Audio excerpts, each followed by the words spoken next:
Alrighty, welcome back everybody to our latest severe weather coverage. Hope everybody's having a good afternoon thus far. We are going live right off the bat with a tornado warning that has been issued here in West Virginia. This is going to be for those in Charleston. This is a very populated area. We have about a 250,000 people included in this tornado warning. So if you are in this warning, you got to seek shelter immediately. Get away from windows, lowest floor possible, and get to an interior room of your home or building. Once again, very populated area, currently included in a tornado warning. It's not just because of the tornado threat here, but we also have a significant hail threat that is going to be moving into Charleston over the next several minutes. This is what it currently looks like just outside of Charleston right now. We got a huge hailstorm right now moving through, and you can actually see how windy it is currently on the West Virginia dot camera right now. And again, notice how windy it is right now. Give me 1 second. I did not realize, but our time is currently not working, so give me 1 second on that. But again, this is for Charleston, West Virginia currently. Big hailstorm currently producing hail up to the size of baseballs, and 60-mile-per-hour damaging winds also likely with this storm. Is there a reason why? Oh, here it is. Okay. Sorry, guys. Give me 1 second. My clock is broken.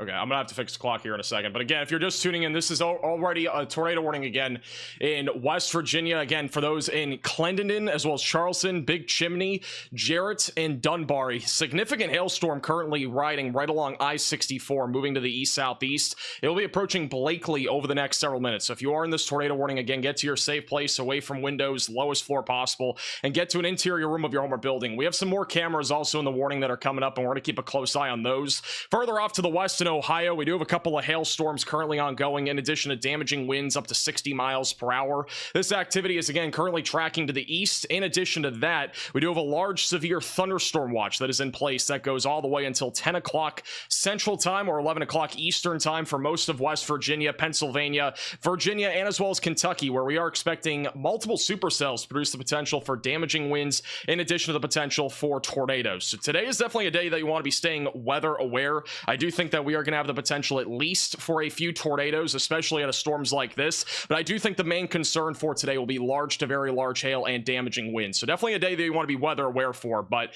again, West Virginia I think will be the main area to watch for severe weather today, including the potential for a couple of tornadoes over the next few hours. And in just a moment, this storm is going to be entering Charleston with, again, up to baseball-sized hail. Right now in the reflectivity, you can see there is a significant hail core currently along Highway 622, and it will be approaching I-79 here in just a few moments. Actually, over the last several minutes, we do have a photo. This was moments ago back over on I-64, a little bit further west of Charleston, and this is a view that we had just moments ago on one of these traffic cameras, and this is exactly what you don't want to be doing during a hailstorm or any sort of severe thunderstorm warning, is parking under an overpass, because this actually backed up traffic for at least a couple of miles, if not even more than that. And when you have a lot of hail falling, you should not just be stopping under an overpass, because what that's going to do is back up traffic, and people behind that are driving can easily hydroplane, especially with all the water that's on the ground. So this is a very dangerous sort of thing that people have been doing on I-64 just over the last 15 minutes. You can see it in two different spots on this singular camera view. So again, if you are traveling right now, not a good idea to be parking under an overpass, and there will obviously be people that try to do that, but it is the least safe thing you could essentially do in a situation like this. But once again, if you are in this warning, make sure that you are in your safe place. For some reason, our clock is not working. Let me just fix it, and we're going to put it on the old clock just for now. That should work. Maybe not. I don't know if our other clock even works. Maybe it's that. All right, there we go. We're on Central Time, but it is obviously Eastern Time here in West Virginia. Sorry, I don't know why our clock is not working. I don't think, for some reason, we don't have the right thing to turn it on, and I'm not sure why. Oh, okay, I got it. Never mind. All right, we're good. Sorry, guys. All right, there we go, and time should be fixed. All right. Want to make sure the time is actually updating. All right, let's see what we're looking at here. So let's go back to that camera. This is going to be let's see. All right, so the storm's right now moving into Charleston over the next couple of minutes. This is a view right now in Charleston, again, on one of the traffic cameras down in downtown Charleston. Can't really see much right now, but on the very top of your screen, there are very dark clouds that are moving in. We might get baseball-sized hail here on the north side of Charleston over the next couple of minutes. Really, the biggest hail core is moving into Big Chimney and as well as Jarrett. So that is our main concern, but there is a potential for a tornado, and it would be embedded in this little hook here that's traveling right along I-64, moving to the east-southeast. The hook echo overall is not as organized as before. It could actually be recycling as it moves into Charleston. Definitely more of a concern, I think, for a tornado risk as it goes towards Summerville in West Virginia. So if you're back over in Summerville, definitely stay weather aware. Also, we do have a new severe thunderstorm warning for those in Spencer, Reedy, and as well as Elizabeth, Ravenswood, and Cottageville. That'll be for quarter-sized hail and 60-mile-per-hour damaging winds. And again, another new severe thunderstorm warning back over near Portsmouth, and that'll also be for quarter-sized hail and 60-mile-per-hour damaging winds. So that's going to be right back over near West Union, actually for half-dollar-sized hail. There is a tornado possible label on this storm in southern Ohio right now, and that right there would be why. We do have a little area of rotation that's developing over near Concord. That's right along the Kentucky and Ohio border. It'll be tracking towards Portsmouth. So if you're in Portsmouth, Ohio, stay weather aware as there's at least a little bit of rotation currently moving in your direction right now, and that is currently tracking to the east. But this will be another storm to watch for in the long term. I think generally speaking, again, today's threat of severe weather definitely going to be more driven towards damaging winds and hail. Our hodographs today, which is essentially our winds as we go higher up into the atmosphere, they are not really curving much. We have a lot more of just straight hodographs, which essentially means there's not really much veering winds, and it basically means we don't have a whole lot of spin in today's atmosphere. But there is enough wind shear to the point where if a storm is able to at least have enough spin near the surface, we could see an isolated tornado. As a reminder, our risk of severe weather today is an enhanced risk, and that does include West Virginia and Virginia. We have a slight risk that goes from Maryland back into central Kentucky, and a marginal threat across parts of Pennsylvania, Delaware, and also back into northern Tennessee. Notice that we do have a 5% tornado risk in place today, and that's really where our main threat is right now. Our main concern for a tornado risk is currently in West Virginia and eastern Kentucky, and at this exact moment, that's exactly where our most concerning storm is right now, right kind of in the smack dab middle of that here near Charleston. All right, here comes the storm. So the storm is now moving into Charleston. This is again a live shot on the West Virginia traffic camera. And so over the last couple minutes, there's been a big, rain curtain essentially moving in. Probably gonna have some baseball-sized hail back in there as well. We've had some reports of hail recently up to 2 inches in diameter, so there's at least some significant hail with this storm. But once again, this is kind of the story here over the last little while. We have another car that is parked under an overpass. So once again, not really something you're supposed to be doing. You shouldn't ever do it because it is extremely dangerous for other drivers. We'll see if the storm rolls right over this camera or if it just stays to the north. This is looking northbound right now in Charleston, West Virginia. By the way, Riley, it is his birthday. He is not on today, but he will be starting tomorrow for those that are wondering. He is officially starting tomorrow. I will just preface that because I know I'm going to get a lot of questions about that. That'll be starting tomorrow. It is his birthday. I'm not going to make him work on his birthday, for the record. You're in Central Time? It says Eastern Time, top right. Are we in? Is West Virginia Central Time? Oh, actually, the time does. Oh, I see. Okay, that's interesting. Well, that's a new glitch. Huh. That is very interesting. I'm not gonna lie, that is actually really kind of gonna mess with me. Okay, apparently, I'm not sure if it's my clock settings on my computer. What is going on? I didn't really think we would have a clock issue in today's stream, I'm not gonna lie. Okay, I'm gonna change my computer to Eastern Time. Let's try this.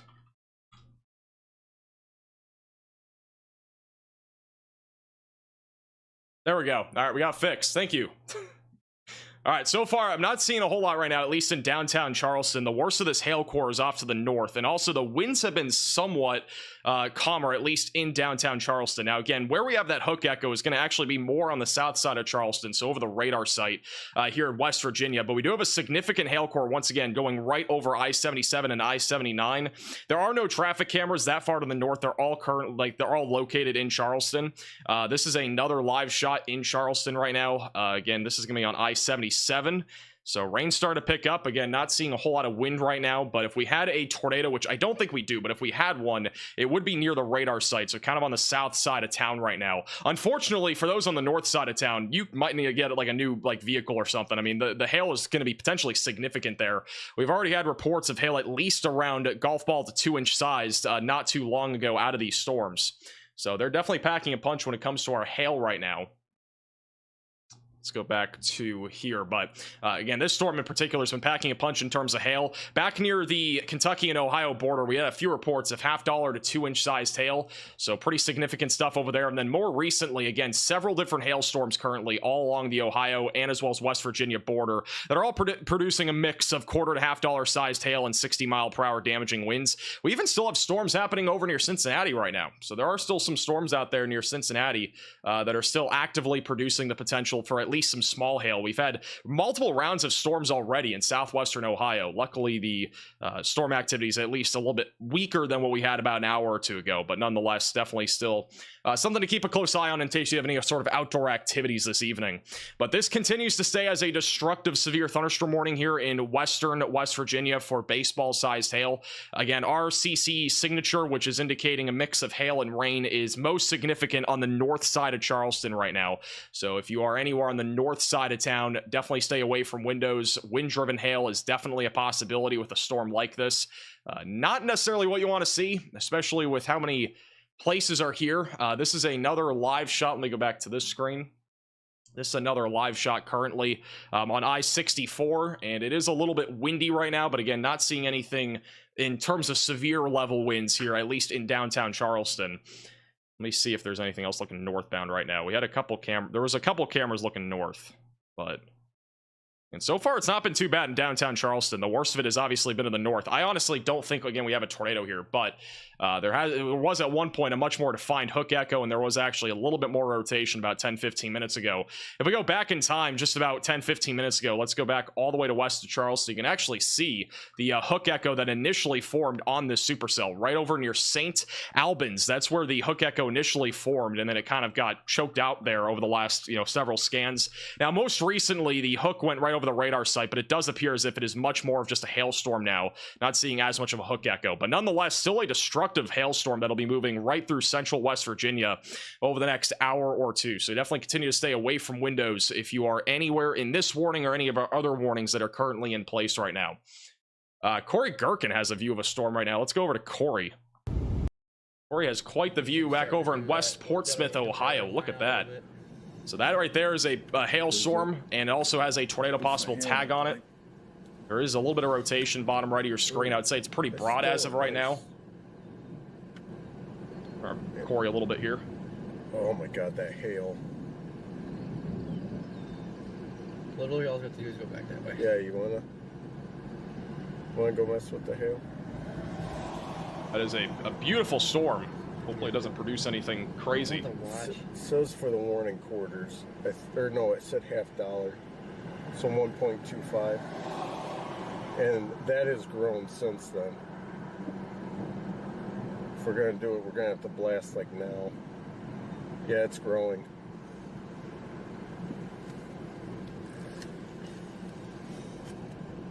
You wanna go for it? Oh, this is definitely a big, pretty impressive storm. It's twisting a little. Going right over the little hills out here in southern Ohio. Let's go for the hail. Not too long ago, PA Storm Tracker is one of the chasers that's out there in West Virginia today. They drove through the hailstorm in western West Virginia and saw a lot of golf ball sized hail. So definitely could see similar sights with a storm like this, especially with the velocity. I mean, again, the rotation's picking up a little bit. Our hail core is definitely intensifying as well, bottom right of your screen. Got a decent area right over near Highway 52.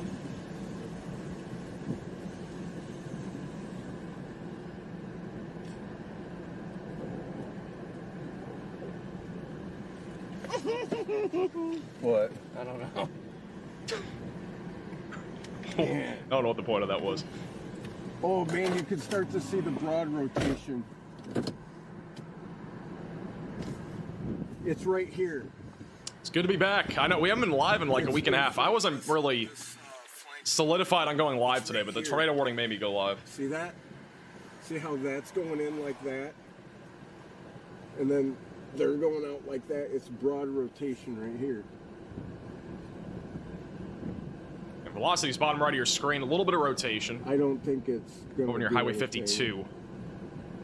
Tornadic. Quickly going to check back in on Charleston right now. Again, Charleston is where we have our active tornado warning. So in West Virginia, going towards Clendon and as well as Clay and Summersville. Again, I'm not seeing a whole lot of rotation anymore. I really think this is much more of a hail concern rather than a tornado concern. But if you're in the warning, continue to stay away from windows. Baseball-sized hail and 60-mile-per-hour winds will continue to be possible as the storm tracks to the east. Will eventually go towards Highway 19 and Summersville. And Craigsville, Webster Springs, Witchwood, and Nettie, be alert for this storm. Again, I don't really think this is much of a tornado concern in the next 15 minutes, but definitely is a concern when it comes to our threat here for very large hail. So again, we got a huge hail signature still on this storm right over Big Chimney, and even if it's not really large hail, there's at least a lot of hail that is falling between Jarrett, Big Chimney, and again, eventually heading towards Clay and Bickmore. And then again, back over in southern Ohio, we got plenty of hailstorms currently ongoing. One area that's a little bit more questionable is going to be out here in Kentucky. We could see some storms fire up here in the next hour or two. It's a little bit more of a question mark, a bit more conditional of a risk across central and eastern Kentucky. But if you're in this area, stay weather aware. This is a live shot on I-77 on the West Virginia traffic cam. Again, this is a live shot looking at that tornado warning cell that is going to be moving in, and you can see the rain shaft starting to come over the hills here. Again, a lot of mountainous terrain here, which for any storm chasers that might be out there today, this makes it very difficult to chase with all the crazy terrain. But once again, definitely have some very dark skies out on the horizon, and again, a low chance, I'd say, of a tornado. Go back over to Corey, who's on the storm in Portsmouth. And that's going that way. It's wrapping right there. Well, I know. I'm saying earlier, they're saying it's wrapping a little bit. Velocities again have intensified a little bit on this storm near Portsmouth, Ohio. Back over there, over that land boob now. Yeah, right along the Kentucky-Ohio border. Look. It's lowering.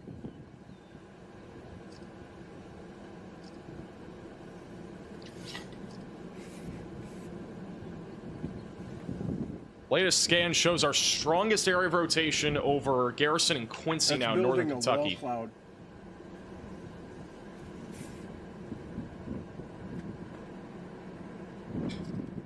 I got my hat today. Can't believe it's really signed. No problem. Appreciate you picking up a hat.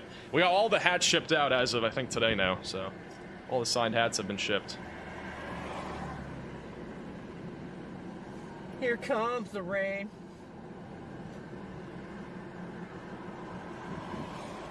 Oh, dude, look. Look at the scud wrapping right there, or rising.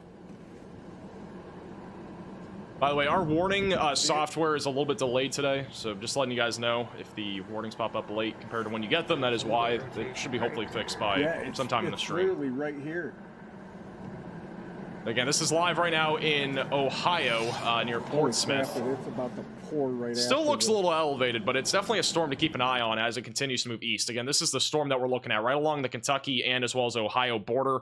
Moving towards Portsmouth, eventually Lawrence and Ade. Again, in far southeastern Ohio will eventually be in the track of this storm. Tornado warning has been updated. It no longer includes Charleston, West Virginia, but it does still include Clendon, and as well as Blakely. So continue to stay in your safe place. I'm not seeing any rotation here. It's much more of a hail concern in my opinion, but stay in your safe place, especially with the baseball-sized hail threat here. Also, we do have a new mesoscale discussion for Virginia and Maryland, where we are likely going to see a downstream severe thunderstorm watch, mainly for damaging winds and hail. I do think by the time these storms get to Maryland and also Virginia, this is going to be way more of a wind and hail concern rather than a tornado concern. I think our tornado threat is a conditional 2 to 3 hour threat. So let's go back over to Corey. I mean, they have, again, still a pretty crazy view here of this storm near Portsmouth. Still a little bit of scud up there. Bottom right of your screen over the velocities.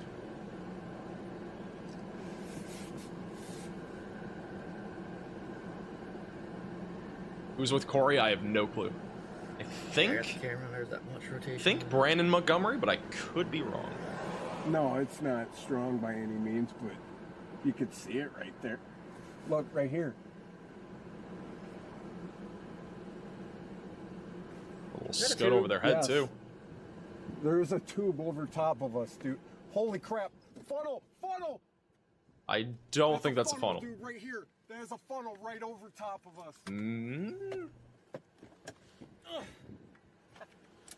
I cannot tell if that's a funnel or not. That looks a lot more scuddy.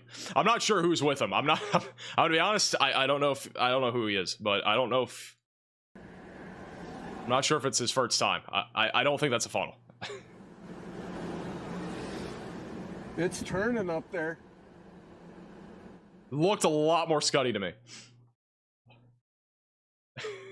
I'm just being honest again. I could be wrong, but that looked like scud. All right, we'll keep him bottom right for now. Just being brutally honest. Let's actually we'll go back. They're looking at the storm again. This is what it looks like overhead right now. So again, a lot of scud. There's a lot of rising motion. I mean, there's definitely some level of organization that's attempting to happen here over Portsmouth, Ohio. Yeah, I'm not calling him out. I'm just saying my opinion. I don't think that was a funnel. I'm not trying to make fun of anybody either. I'm just saying it did not look like a funnel to me, but there is at least rising motion here. There's plenty of scud. Now, for the record, there was an actual wall cloud earlier on the storm that now is over in West Virginia near Charleston that looks somewhat similar to this. So there's at least something there. But I don't think it's, again, yet an actual tornadic storm.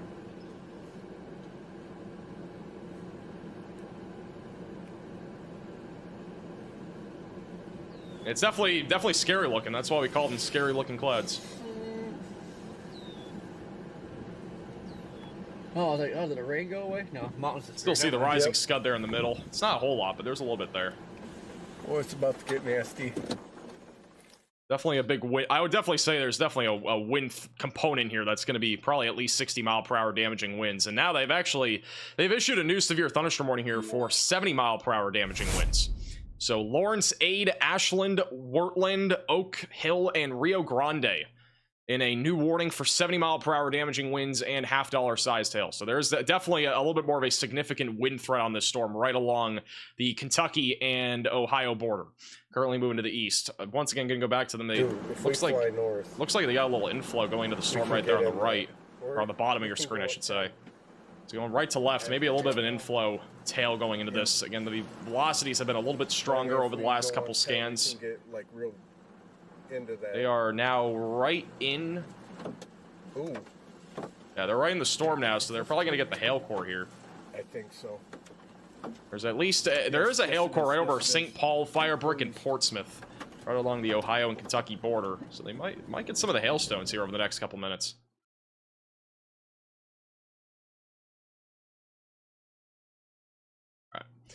What does considerable severe thunderstorm mean? That means there's at least 70-mile-per-hour damaging winds or at least golf ball sized hail. That's what they consider a considerable threat for severe weather. So that's essentially what that means. And destructive would be if we have a storm that's producing hail that's larger than that, which would have to be something like this. Like we're talking baseball sized hail or 80-mile-per-hour winds if it's a destructive storm, which is an example of the one near Charleston as of right now. Also, the tornado warning does, I think, expire in a minute, if it has not already. But it is not showing on the map right now, but I'm pretty sure it ends in a minute. So we'll probably have that out of our way in a moment. And we'll be back down to normal severe thunderstorm warnings. But honestly, the one over here near Portsmouth definitely has my eye. Again, there's definitely at least some broad spin to this right now. It did not look like we had a funnel cloud or anything like that quite yet. But there's at least some broad rotation over the south side of Portsmouth, Ohio. This will be tracking towards, again, Lawrence, Ade, and eventually Crown City in southeastern Ohio. So continue to stay weather aware if you're in that area. But we basically have a slew right now of severe thunderstorms all along the West Virginia and Ohio border, almost a small-scale severe weather outbreak, at least for this region here. And again, we do have a severe thunderstorm watch that goes all the way until 11 o'clock Eastern time, which I'm going to try to pull up here in a second. All right, the tornado warning has now officially ended, so we are back down to now all normal severe thunderstorm warnings for the time being. We are back down to 6 severe thunderstorm warnings, no tornado warnings. As a reminder, for those that might be tuning in and you might be traveling right now or you might be traveling in the future, never do this. Again, this was not long ago, back over near Charleston, West Virginia. Never park under an overpass, because what happens is when one person does it, everybody else does it, and it will literally cause a traffic jam. And I'm not even kidding. I was watching this before we went live, and we would have been live sooner, but we had some technical difficulties. But before we went live, there were cars miles back. I mean, we had cars cars literally miles back here on I think it was I-64 just west of Charleston.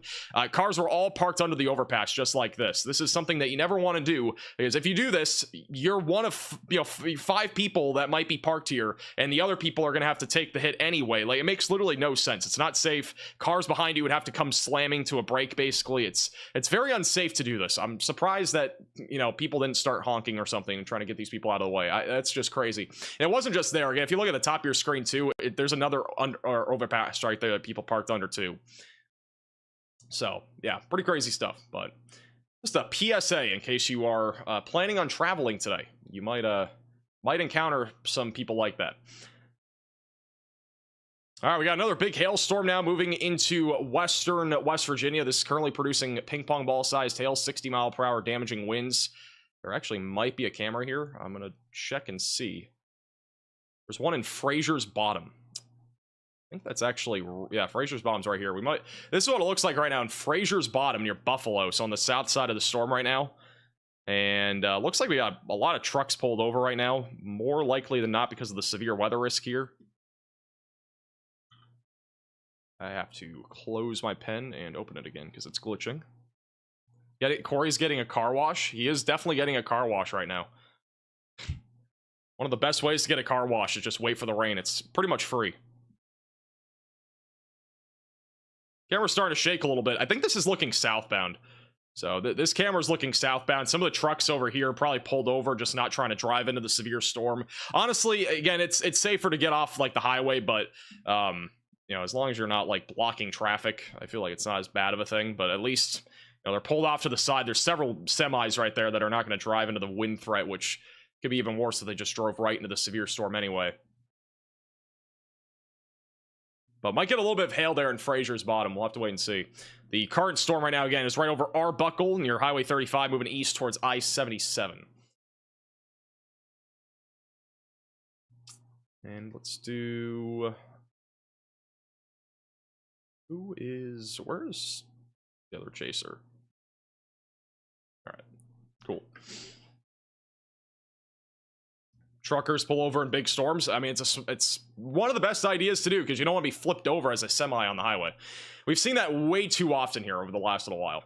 We've seen that like over the last few weeks, especially with our big outbreaks. We've seen that a lot. So, any possibility of storms over New England? No, I don't think so. Again, our main concern for today will be mainly in, I think, West Virginia, Kentucky, and Ohio and Maryland. I'm going to go through the future radar here in a second, but let me at least get the general risk up here, and then we'll go through the future radar, just to give you an idea of what the next several hours look like. So this is today's risk, a little bit easier to see. This is where all the cities are as well. So we got Charleston in the heart here of that severe weather risk, where we just saw baseball-sized hail, and there was some rotation on that storm. It was tornado warned. A little bit of Virginia is also included in that enhanced risk of severe weather. Slight risk goes all the way to Washington, D.C., Cincinnati, Jackson, just south of Columbus as well, and marginal threat outlines Pittsburgh, just outside of Philadelphia, and also into northern Tennessee. The main concern, again, for today will be damaging winds and large hail. They do have a 30% wind risk outlined. That is why we have a level 3 out of 5 severe weather risk, and that's for damaging winds. We expect at least 1, if not 2 more rounds of storms in West Virginia and Virginia over the next 3 to 4 hours. So definitely make sure that you're staying weather aware if you're in this area. The tornado risk in general is, again, the most elevated in northeast Kentucky, southern Ohio, and across West Virginia. Low-end tornado risk extends back out towards Washington, D.C., and also into Jackson, Kentucky, where an isolated tornado will be a possibility. Let me get the future radar pulled up here. Just give me 1 second.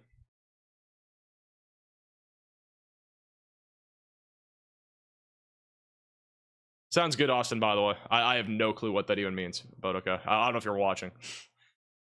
But just keep me posted. All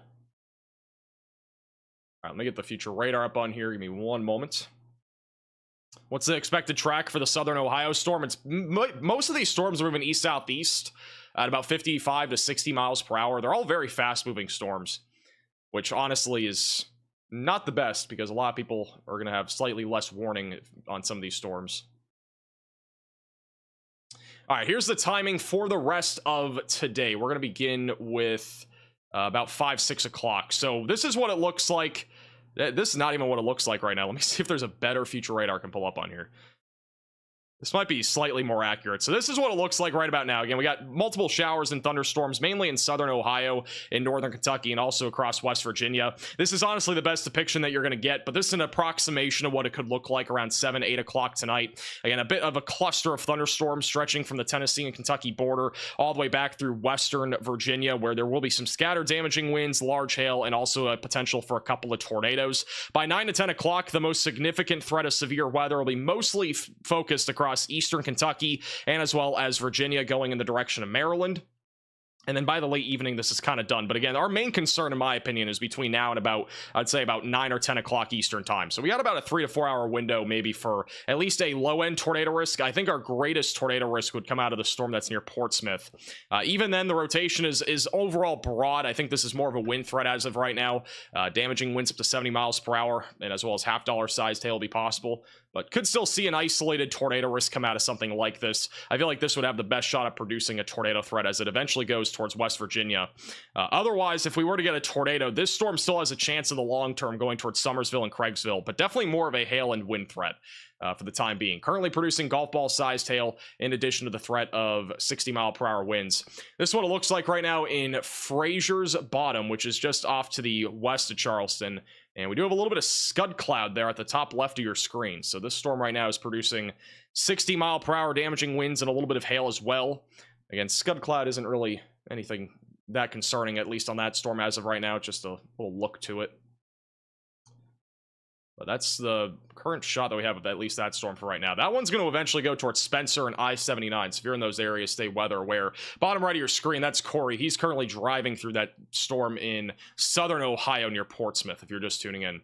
And we'll go back to the 3-cam view, and we'll have Brandon Kopic on the bottom right.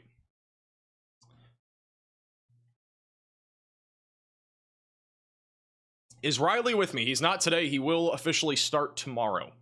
For those that have not heard, a lot of you may have not already heard this, but it is official. We actually will have somebody, believe it or not, on our streams, like, consistently. And let me find the post, because I don't know where it went. So in case you have not heard, Riley Dibble, if you don't know who Riley Dibble is, he worked for Ryan Hall. He will be working for us now, basically being our on-stream relayer of reports, in addition to giving us in-depth radar analysis. He's very talented. Like, again, I've been best friends with him, I would say, for like 8 or 10 months now. Like, we talk all the time, so this was a no-brainer. I mean, he's extremely smart. He'll basically be our operations manager, in addition to being on our live streams in the near future, so I'm very excited about that. Again, he's not here tonight because it is his birthday, but tomorrow he will be officially starting, so very excited about that. And John is still here, by the way. He's not gone anywhere. He's still here. Not on today's stream, but he is still here when needed. So John has not been let go. John technically isn't like full-time employed. Like, he was just like here for the outbreak, but he is here like if I need him. So he has a career path. All right, he's basically a meteorologist, so he's gonna have a career path more than likely. But if he doesn't, then he can always come back, and you know, we'll have room for him, hopefully. All right, little update on our storm in western West Virginia. The wind threat has been increasing here over the last several minutes. We may have significant damaging winds heading into Eleanor right now, Confidence, Sigmund, and eventually heading towards Charleston. So if you're in Charleston, be ready for some more significant damaging winds here. 60 to 70 mile per hour damaging winds will be possible as this moves towards Charleston, I-77, and as well as I-64. He will not be working for Ryan Hall anymore, but he will be working for the All Squad still. Like, there's no like big breakup there. It's just more about what Dibble wants to do in the future. He's still in college for another year, but basically it's more about his future. I'm not going to speak on his behalf, but you know, basically the long-term plan is that we'll basically both be working together pretty closely on a lot of stuff. So yeah, we've been like really good friends. It has nothing to do, like, there's no drama. People have been trying to make drama out of it. There's no drama. There's literally none at all. Like, there's nothing like that. So it's just, again, it was kind of a good fit, I think. And he's gonna have a huge role here. I mean, he's gonna be, you know, he'll be basically at every single stream. So should be fun. I like John, very calming voice. I agree. He has a very calming voice. Yeah, Jared is here to vouch. Jared works for Ryan Hall. He can vouch. There's no drama. None at all. People try to make drama out of it, but there's none.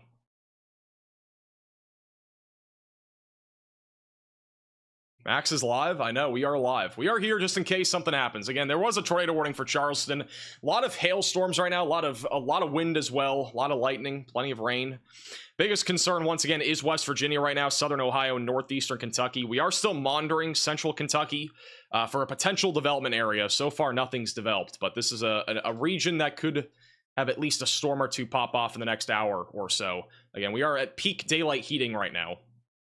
This is the satellite imagery on Pivotal Weather currently across Kentucky. And one of the reasons that we have not seen storms ramp up yet is we actually have a pretty large layer of clouds currently across Kentucky, which is keeping things at least a little bit calmer. But we might see a storm form in the next hour or two, you know, in eastern Kentucky, maybe around Pikeville or something like that.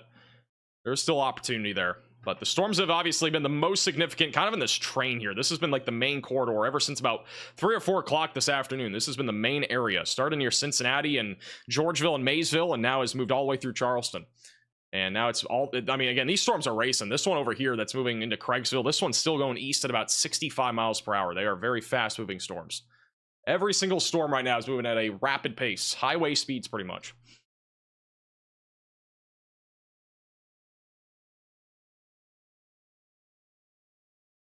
How bad will these storms get? The biggest thing, I think, again, with today's threat will be damaging winds and hail. I think, like, around the next hour or two is our peak. So we got like a 1 to 2 hour peak of severe weather. Steal Handy Hill? We're not stealing Handy Hill. We're not stealing anybody. There's more. Dibble made a decision. It's not like, it wasn't like I pushed him super hard or anything like that. But, like, I'm not gonna keep talking about it. I think it's I think it'll be a really good addition. And yeah, later this week we'll obviously have them. I think we'll be live on Friday for sure. Like, if you guys have not already seen the outlooks for severe weather over the next week or two, this is what we're currently looking at least through the rest of this week. On Thursday, there is a slight risk in the Central Plains. This is a conditional risk, but we could see some tornadoes, damaging winds, and hail. I think more than anything, it's a big hail day on Thursday. And then on Friday, we have a French fry severe weather risk for Free Fry Friday. It's literally a French fry that goes from Texas all the way back into the Great Lakes. Friday very likely will be live. I think it's going to be mostly just scattered severe storms. I think it will be similar to what we're seeing right now, like today. It'll be damaging winds, some hail, maybe even a couple of tornadoes, but it's going to be in a very large area, in a very thin area. So that could be a little bit interesting. And then I think by Sunday and Monday, I think we're going to start to see some more elevated threats of severe weather. So we'll be keeping an eye on all that. Sounds good, Austin.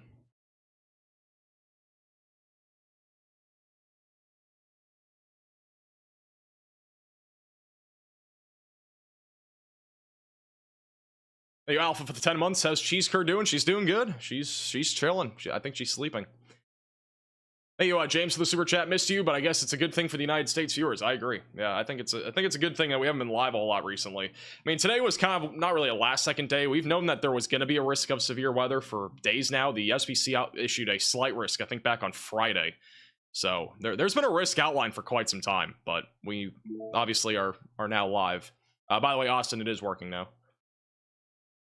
But yeah, we are live just in case things get a little crazy, which right now we got plenty of hailstorms ongoing. Pretty scattered threat right now across southern Ohio, Kentucky, and as well as West Virginia.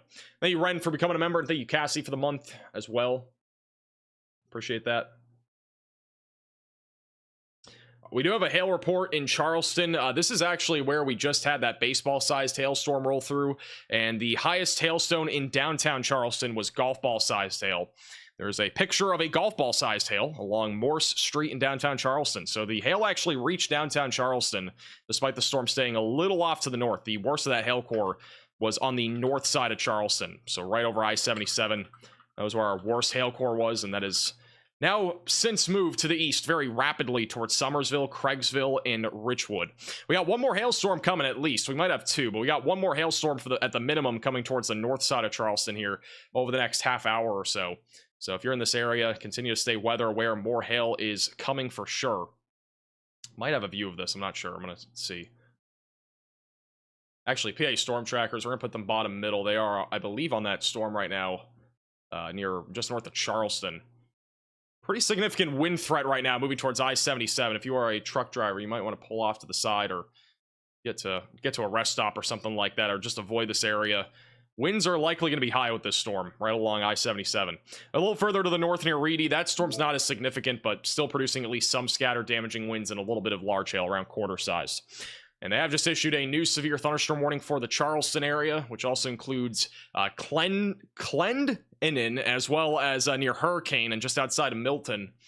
That is for quarter-sized hail and 60-mile-per-hour damaging winds. I've got to say, this is really crazy. Completely off topic, but I can't believe there are two places next to each other, one being named Hurricane and the other one being named Milton. I feel like that's just wild.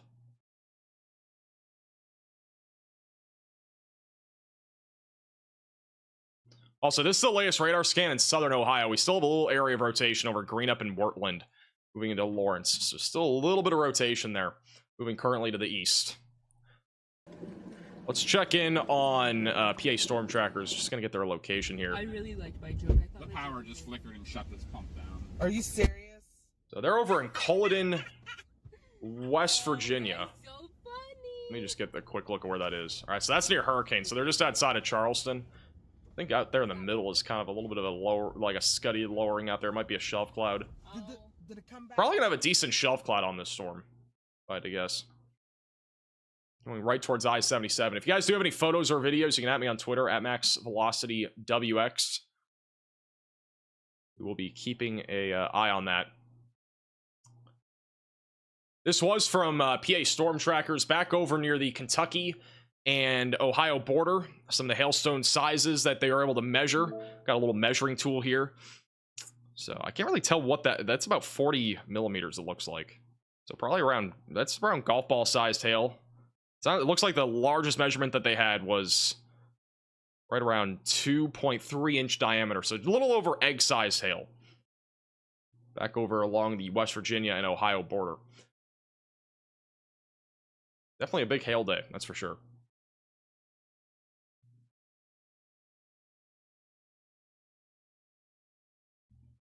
Thank you, Katie, for the super chat. Appreciate that.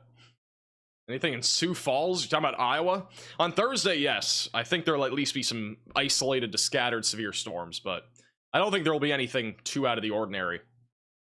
That definitely looks like... I do think that's a shelf cloud that's going to be rolling in here near Cullen in West Virginia.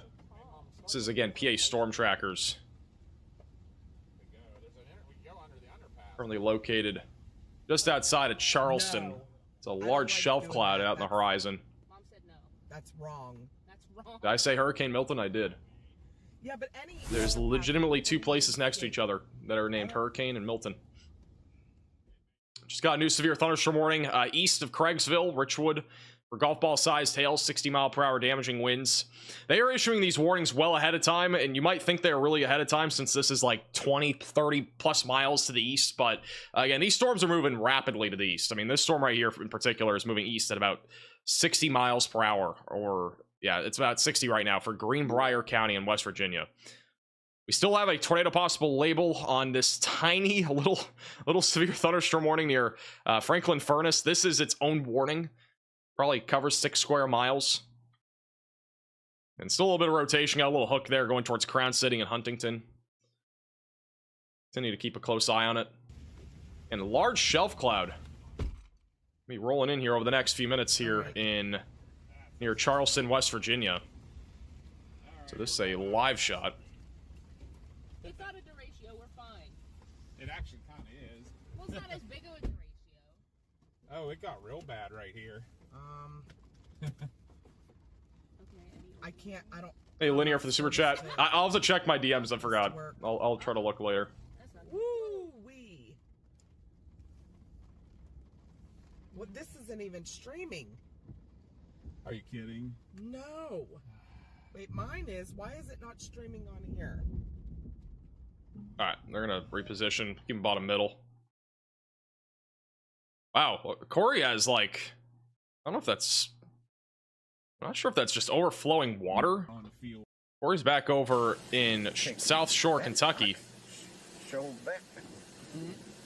I have no clue if this is a natural waterfall or not. I don't think it is. There's been a lot of rain here recently, so I wouldn't be surprised if this was some level of flooding.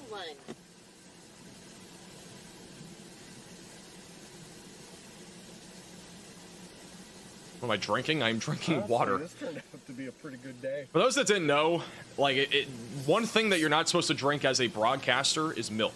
You didn't know that. Milk is probably the worst thing that you could drink. Yeah, that's not natural. Yeah, that's... Some more rain. Yeah, that is definitely flooding.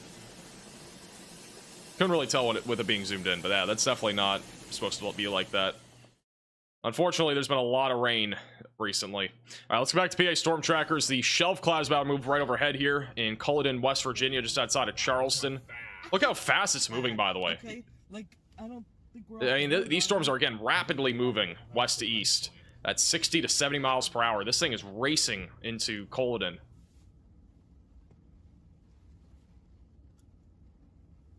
I mean, either way, we're kind of screwed with wires. Just drive into the middle of the field, bro. Like, who really cares? Why no milk? It'll basically, like, it'll basically coat your throat. I don't know how to really, like, explain it, but it's like, it almost coats it in a way. It's kind of weird. I had milk this morning, believe it or not.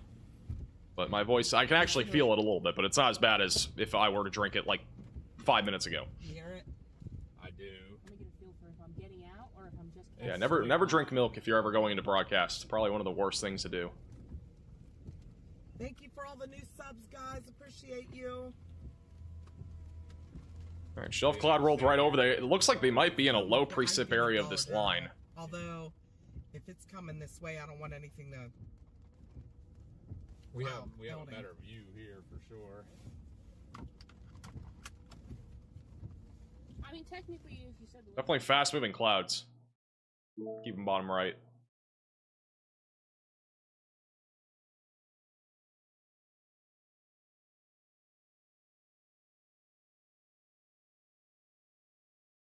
So are most broadcasters lactose intolerant? I don't think so. I mean, I'm not. I drink milk pretty much every day when I'm not live. By the way, John, you're good. I don't need any help today. It's a pretty low-key day. Back over to Corey. He has the overflowing water in South Shore, Kentucky. More water coming over this hill. Sorry, guys. I am very ADD. Anything to do with water and fire. Look how fast that's coming out now. Corey loves his water. It's northwest. It's back to PA storm trackers. So once again, shelf cloud just rolled overhead here. Looks like the rain and possibly some hail is going to be coming in here over the next couple of minutes. Not seeing any rotation on this storm as of right now near Charleston, West Virginia, but $1.25 sized hail and 60-mile-per-hour winds the main concern. Near I-77 in Charleston and Clenendon. We're right in a kink in the line, too. What was the name of the road we were near in Green Bottom? Someone's asking me for location. You can bottom right for now. Or, well, actually, I'll put them back up here in a second. Back over in southeast Ohio, we still have a significant storm just east of Portsmouth heading towards Huntington. And that is currently for 70-mile-per-hour damaging winds and $0.50 sized hail. So if you are anywhere just north of Huntington, even if you're in Huntington, get ready. Again, pretty significant storm right now, moving to the east, southeast at about 60 miles per hour. We'll be tracking towards Crown City and Buffalo. Not seeing anything severe in and around Cincinnati anymore. Things have been clearing out, but we are starting to see at least a storm or two trying to fire up now in northern Kentucky. We should at least see 1 or 2 storms fire in this region over the next hour. So from Campbellsville all the way back through Richmond and Portsmouth, we might even see something back over in the direction of very far northern Tennessee. But so far, nothing is fired yet. The severe thunderstorm watch does not extend quite down to Tennessee, but it doesn't mean we can't see anything down there. There is a marginal threat there in northern Tennessee and southern Kentucky. All right, they're now inside of the storm here near Charleston. No, probably nickel size right now. Mostly rain right now. Maybe a couple hailstones coming down. Thank you, Edna, for the super chat. Hello from Manchester, UK. Love the channel. I appreciate that. Thank you. I'm not gonna lie to you guys. I've been watching the Premier League of Darts recently in Europe. It's very entertaining, I've got to say. Believe it or not, darts are actually entertaining. Might be an underrated sport.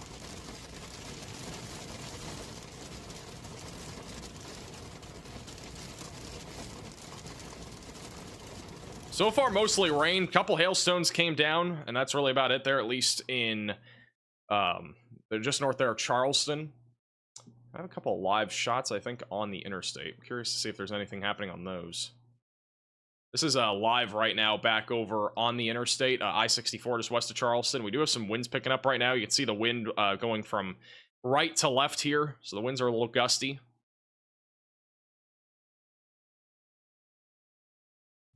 But generally speaking, not really too severe. Again, around 50-mile-per-hour wind gusts if I had to guess there. It's a little bit further down to the south and east, which wind should pick up here in a second. Might even see a little bit of hail with this storm. Keep an eye on that. That's again back over in Institute, just outside there, Charleston. But main concern is going to be just off to the north of Charleston. We got a little hail core again just east of I-77. That's where our main bulk of hail will be. And then more of a wind threat further down to the south. Got a little area of gusty winds going to be moving into Charleston. I really wouldn't put that into severe limits for Charleston, but if you are in the Charleston area and you're in the warning, I'd just at least stay away from windows in case trees come falling down. They have downgraded the warning for hail here in southeast Ohio. It's back down to quarter-sized hail, but it is still producing 70-mile-per-hour damaging winds heading towards Crown City and Aid over the next 15 minutes or so.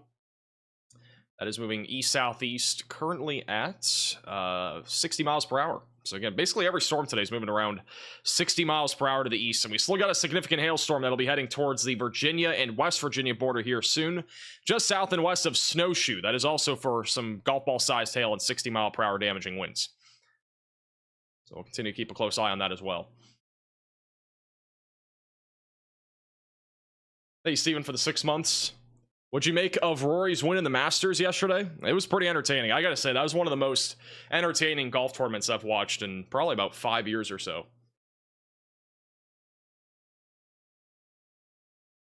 I don't know. Did anybody else watch the Masters yesterday? Just out of curiosity. I know a lot of people watched the Masters for the first time.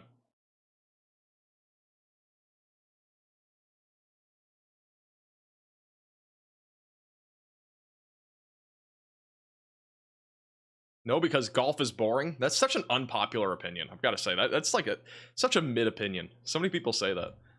I feel like golf is very entertaining. It's at least somewhat entertaining. I wouldn't say it's very, but I mean, you can take a nap to it pretty easily, in my opinion. Watch MLB. Okay, MLB is actually boring. That's mid. Unless it's playoffs. It's pretty boring. You gotta play like 180 games to get to the playoffs. Ain't nobody got time for that. Golfing is one of my favorite hobbies. I love golfing, guys. I have not been golfing in so long. It's mainly because I've been in college, but like after I'm done college, I'm golfing probably almost every day. Terrible take. I don't know. I mean, baseball is probably the last sport I'd put on like any given regular season day. Major League Soccer is pretty boring too, but I feel like there's a little bit more to it. It's back to PA Storm Trackers. Again, back over near Charleston, West Virginia. Couldn't tell if the system was on or not. Oh well. I'm gonna go off the interstate a little bit further. Welcome into all of our new subs. Yeah, clouds are ripping from west to east. Today's environment's very interesting, I gotta say. Like, I honestly didn't think we would have much of a tornado risk today, which so far we really haven't had much of one. But one thing that really interested me today with today's environment, I can grab a sample sounding here. I'll teach you guys a little bit of something here if I can pull up the right graphic.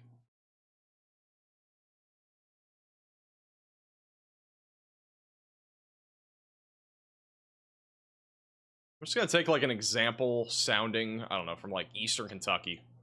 So something that's pretty interesting with today's environment, and again, you might not understand anything we're looking at here, but it's all right. I'll try to teach you. So this is a sounding, otherwise called a skew-T. And one thing that's very interesting with today's setup is look at the winds. All right, these are your winds. Winds are coming out of the west on almost every direction. They're pretty much almost uniform across the entire atmosphere. Basically, no directional shear here, really. Very little of it, at least. And the only place that we at least have a little bit of directional shear is really back down near the surface. But overall, again, there really is not a whole lot of spin here today. Like a lot of the time when we have very favorable environments, there's a lot of the time we'll have winds coming out of the south near the surface, then coming out of the southwest, and then coming out of the west. That creates veering winds. We don't really have that today. We have very little of that, at least near the surface. So it's a pretty neutral environment today. Our hotographs aren't very curved either. Nonetheless, the storm motion is crazy. I mean, again, we're talking about storms moving east at 50 to 60 miles per hour. But generally speaking, this is a lot more of a favorable environment for hail rather than tornadoes. Our lift and condensation level also a bit more elevated, with a bit more of a dew point and temperature spread today. So not nearly as favorable of an environment for tornadoes, but definitely some crazy. I mean, there's definitely gonna be some crazy structure. These storms are, again, very fast today, but they definitely are not as concerning when it comes to our tornado risk. As I'm saying that, there is actually a little bit of rotation developing on I-79 right now near Jarrett and Big Chimney. Very weak velocities, but there's a little hook on this cell going towards Clendon, north of Charleston, moving to the east southeast at 60 miles per hour.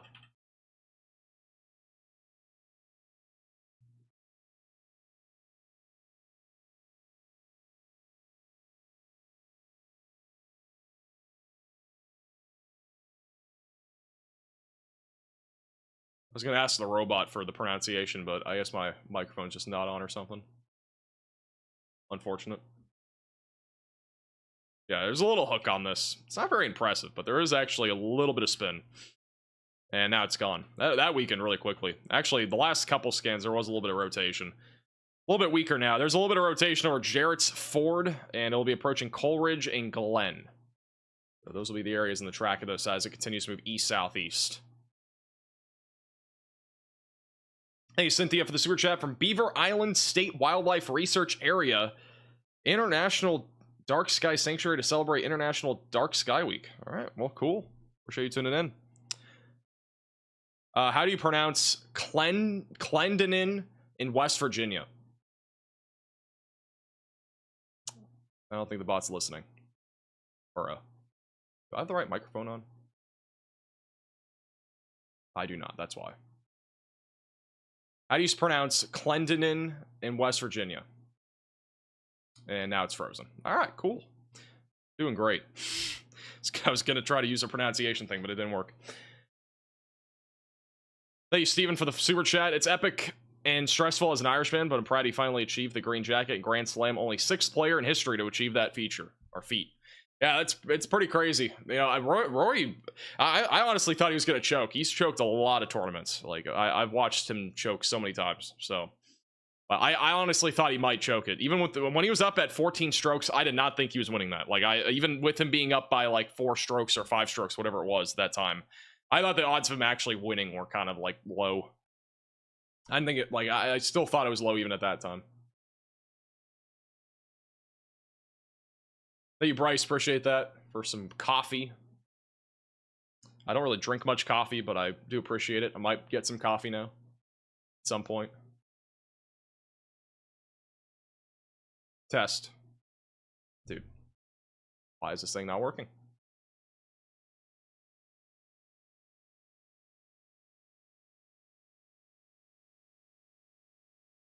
How do I post a picture? If you have a picture, you can send it to me on Twitter at MaxVelocityWX. It's the best way to do it.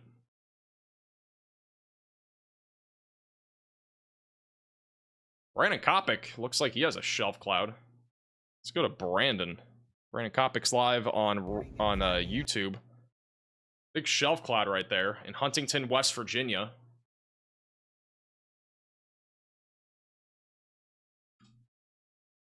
Can we post pictures in Discord? You can. And don't forget, if you don't already, or if you have Discord and you haven't already, join our Discord server. There's a link down below.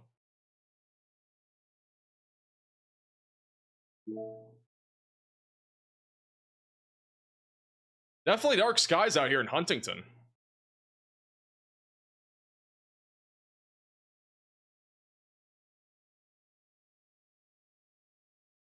The storm had a little bit of rotation at one point. It's pretty elevated by the looks of it right now, but still something to watch for.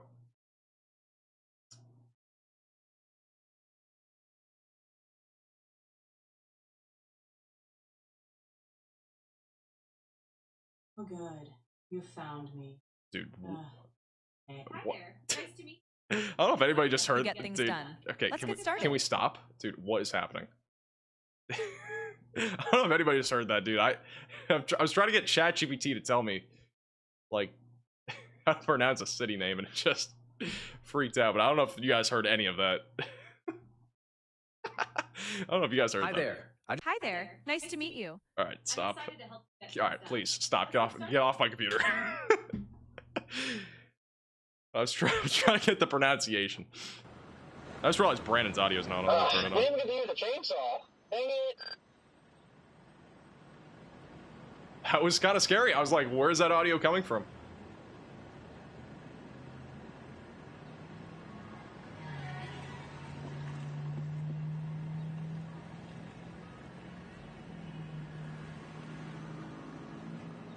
Yeah, Brandon's got some dark. Yeah, last I checked, this one said it was It sounded really sus. Yeah, it sure did. I know. Quarter-sized tail. It was apparently Monday mood. That's apparently what it said. If this light ever Thank you, Tim, for the super chat. Clendenin, thank you. Not really experienced much wind at all on anything. Yeah, it's looking nice from my vantage point. It looks like I can't tell if it's a shelf or a wall cloud it's trying to develop over here. Still looks pretty elevated here, going over the mountain. Bottom right of your screen, again, this is a storm approaching Crown City, eventually moving towards Eleanor in West Virginia. Currently in southern Ohio. It's probably bouncing between wall cloud and shelf.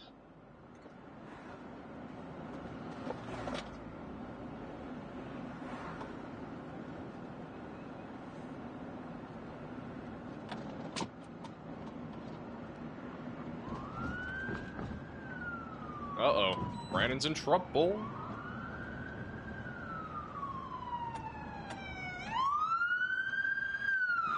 I don't. That sounds more like an ambulance. Couldn't really tell.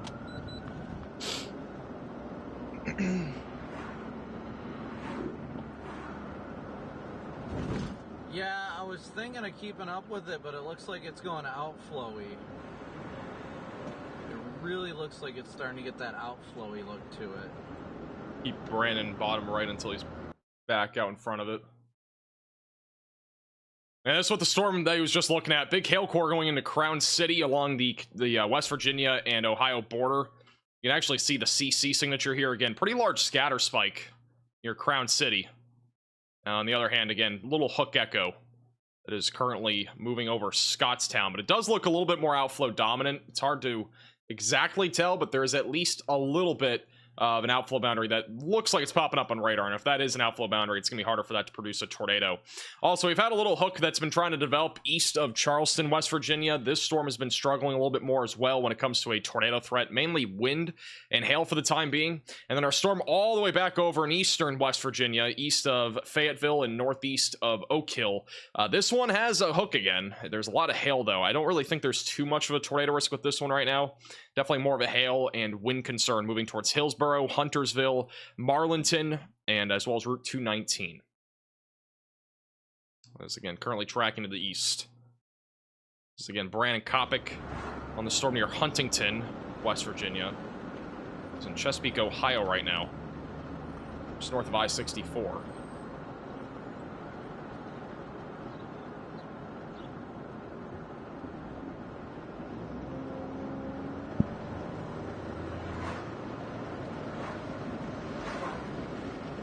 Very ominous skies over the mountain range.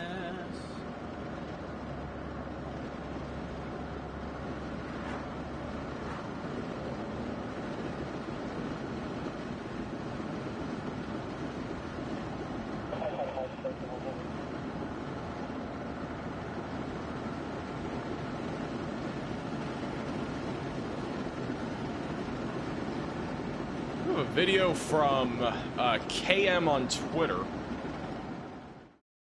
This is of the storm.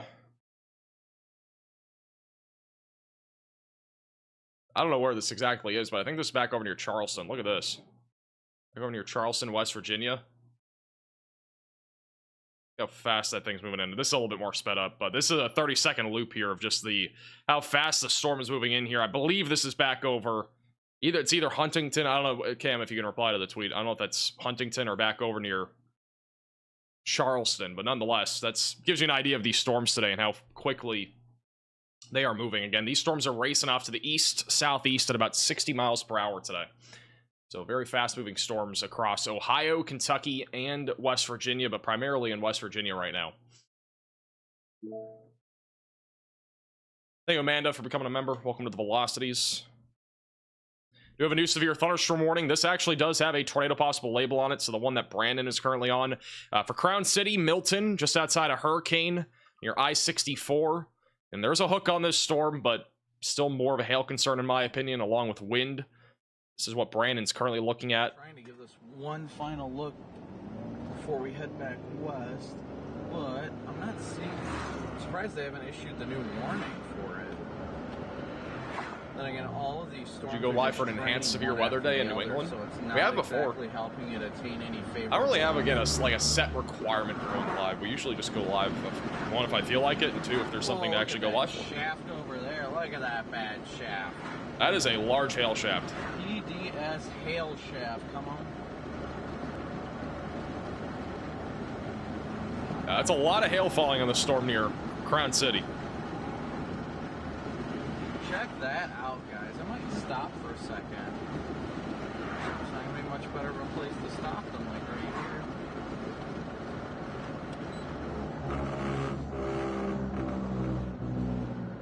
Actually, pull right up to about here.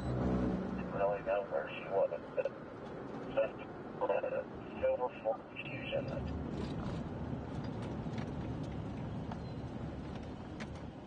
Apparently, he just purchased this vehicle off an individual.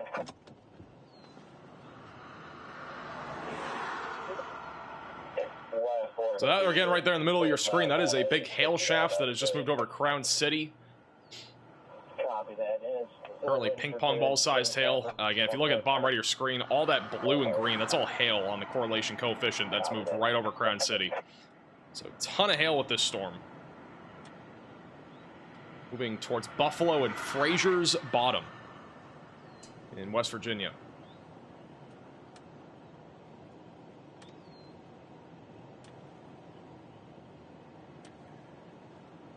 Look at that thing just cooking along. This is where I am. The hail is awful. Yeah, unfortunately, this is definitely a big hail core. And this is the second time, by the way, that this city has gotten hit by hail. Crown City. That is all hail in there. There's some rain, but that's just a lot of hail in there. And this is Brandon Kopic, also on YouTube, is on quite the hailstorm right now.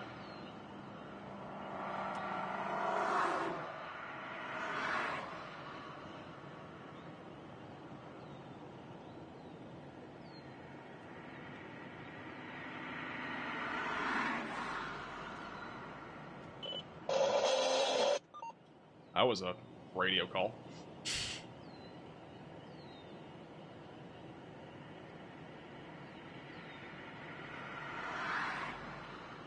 I wish your windows and roofs luck in this area. I mean, yeah, unfortunately, that's gonna be a big problem.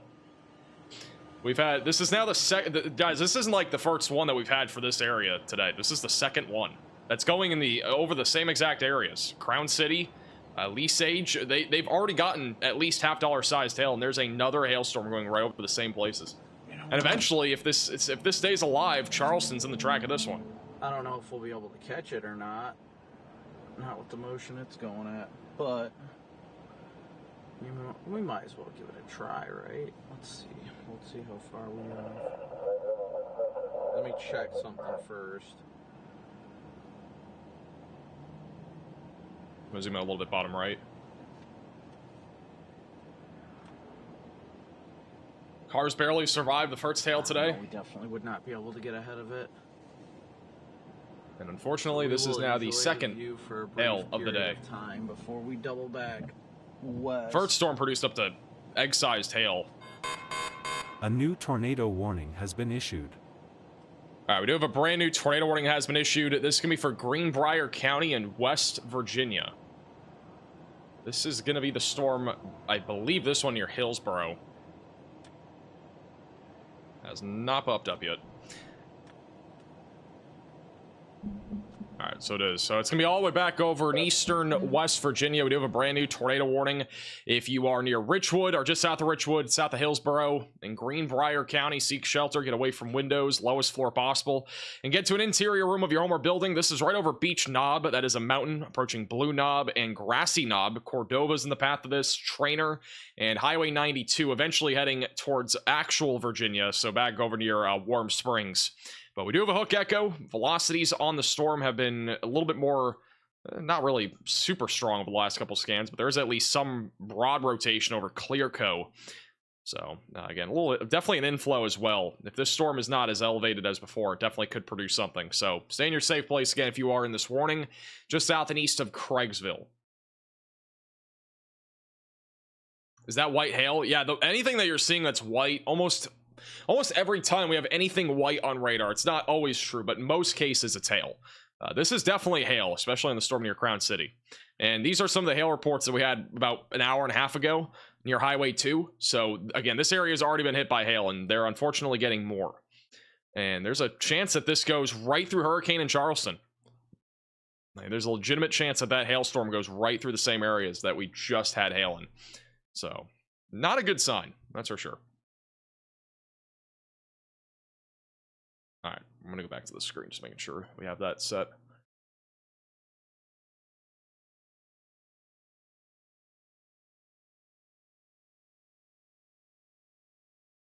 That storm in Greenbrier County is no joke. It has a lot. I mean, again, every storm pretty much that's severe has a lot of hail. The only exceptions being the stuff now near Charleston. Not nearly as hail dominant. They're definitely more wind dominant now. Not seeing as much hail. There's like a little bit of hail near approaching Clay, West Virginia, but these are the most dominant supercells that we have. This one going towards Charleston again, and the other one near Craigsville, heading towards Virginia. This is again Brandon Kopic back over near Chesapeake, Ohio. I'm not entirely sure if he's going to continue to follow that storm or not. It's going towards Milton and Hurricane, but that one did have a big hail core on it, big hail shaft. He might be driving the other direction, not sure yet. Thank you, Ethan, for becoming a member.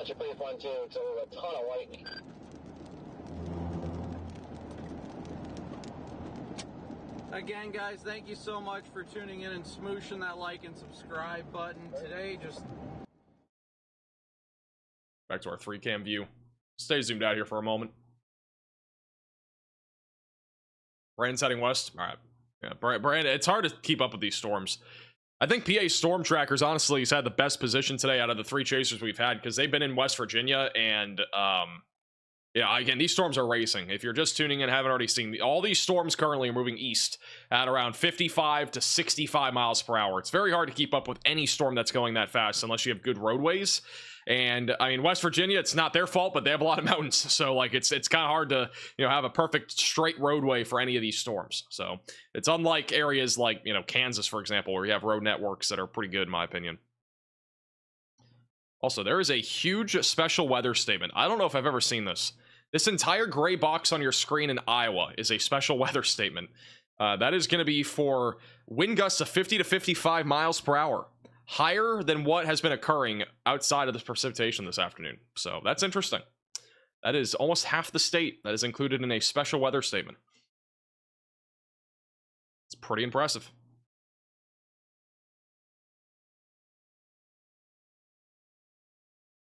It's so windy in Minnesota. It is pretty windy apparently in Iowa too today. There is a marginal threat of severe weather for Iowa. All right, this is the latest radar scan on our tornado warning. Again, broad rotation currently over Clearco, approaching Cordova. It's going to be going towards Jacaux and eventually towards Burnside, Burr, and Trainer. Shirey Rock, or Shryock, is going to be in the track of this as well, eventually going towards Warm Springs in Virginia. Yeah, rotation's pretty broad in my opinion, but again, we could have something rain wrapped in there right over Blue Knob. My opinion, still much more of a hail concern, but with it being discrete, has a little bit more of a chance of producing a tornado. Our storm that's going to be tracking towards Charleston over the next half hour is still mainly a hail and wind threat. Have an outflow boundary currently near Milton, so this is not as much of a tornado concern, but if for some reason it's able to organize as it approaches Charleston, we may get a tornado risk out of this down the road. We did have a tornado warning about an hour and a half ago for Charleston, but it's going to be approaching Milton and hurricane over the next 10 to 15 minutes, so stay away from windows if you're in this warning. They'll probably issue a new severe thunderstorm warning in a moment for this I-64 corridor heading towards Charleston, if I had to guess. Might have a camera in this area. Let me see. Out of curiosity, I'm going to check. There is one in Milton. So we do have one in Milton in case something happens there. Thank you, MJV, for becoming a member.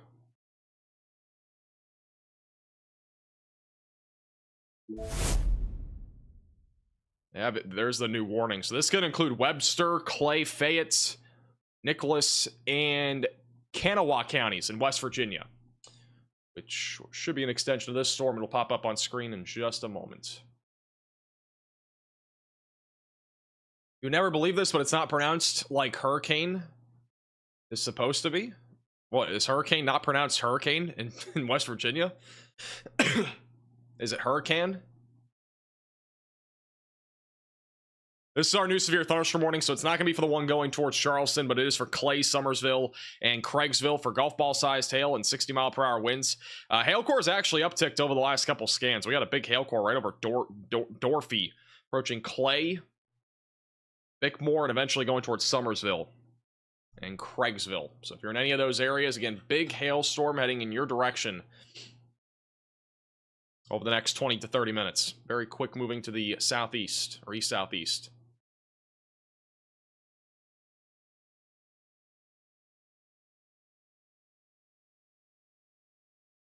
Back over in northern Kentucky, there's actually a mezzo on this storm, back over near Olive Hill. So we actually have a little bit of rotation on this storm that's going towards Cannonsburg and eventually going towards Huntington. So Brandon actually might go back for that storm. Probably a good idea. That one's starting to rotate a little bit. Got a little mezzo on that storm over the last few scans. A little bit of rotation. It's approaching Highway 9 and eventually going towards Cannonsburg and Huntington. So there's something there. We also got some more storms now firing off in central Kentucky. None of them currently severe or anything like that, but again, a little area of rotation even just southwest of Danville. So it looks like we're starting to see a little uptick in activity now in Kentucky as well. So we'll have to keep an eye on that.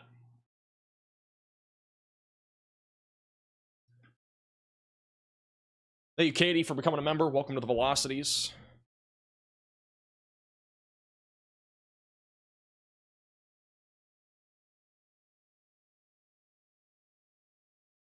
Thank you, Katie, for becoming a member. I think I just said that. Thank you, Ethan, for becoming a member.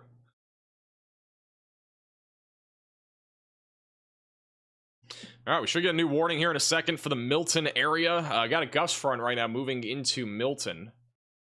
That'll once again be for 60-mile-per-hour damaging, or not.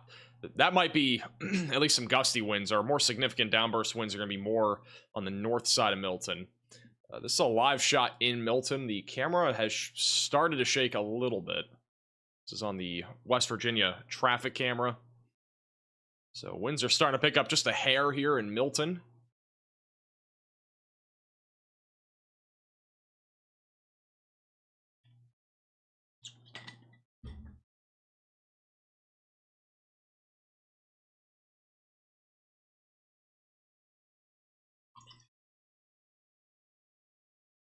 Gust front's moving in now, I think, so I don't know if we're going to be able to see the shelf cloud, but the wind's definitely picking up a little bit. So this is our gust front, outflow boundary, whatever you want to call it, little leading edge of our thunderstorm, probably about 4 or 5 miles ahead. Just saw a Virgo flying across the screen. Probably about 3, 4, 5 miles ahead of where the actual precipitation is falling. But some gusty winds currently moving in. Again, camera's really lightly shaking. It's rush hour. Yeah, this is definitely, I mean, it's now 7 o'clock, really not rush hour anymore. There's barely any, but in my opinion, this is very little cars for being on a highway, but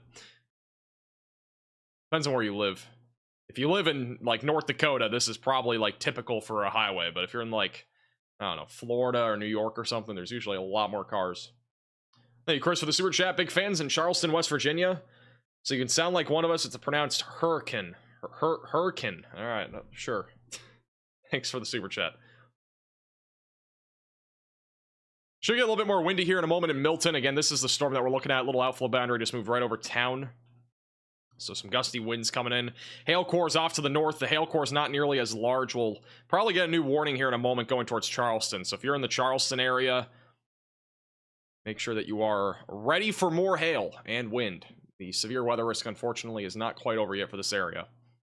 They have just issued a new severe thunderstorm watch. This is going to include Virginia and a sliver of West Virginia. This one goes all the way until 1 a.m., which feels really long, but I mean, we could see severe storms all the way until 1, just outside of Elkins for Charlottesville. Damaging winds and large hail are the main concerns out of some of the storm activity that'll be moving into the state over the next couple of hours.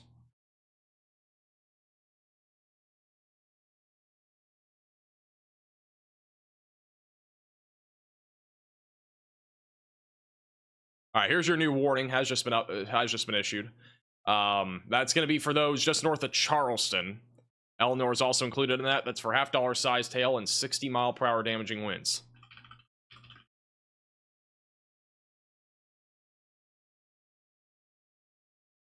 Let me see why that did not pop up. Okay. Should pop up now.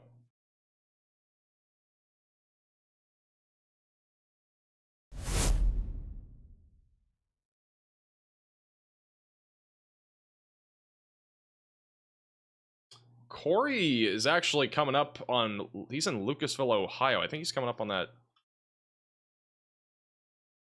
Where's Lucasville, Ohio? It's north of Portsmouth. I don't know if he's on this storm. Let me go to Corey real quick. He's on that storm, I think, west of Huntington. Did not load. Let me try that again. There's some rising scud there. Let me get his exact location. Give me 1 second.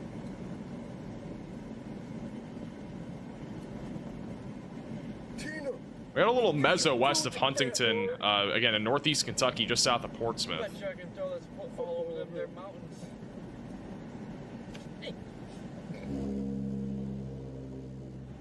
Alright, Corey's north. He's going to be on the northern storm, but there actually is a little bit of rising scud there. He's not on the storm that I thought he was. I think Brandon's going for this storm, though, that's back over west of Huntington. Going towards Ashland. Hey, Granny, for becoming a member. Welcome to the Velocities.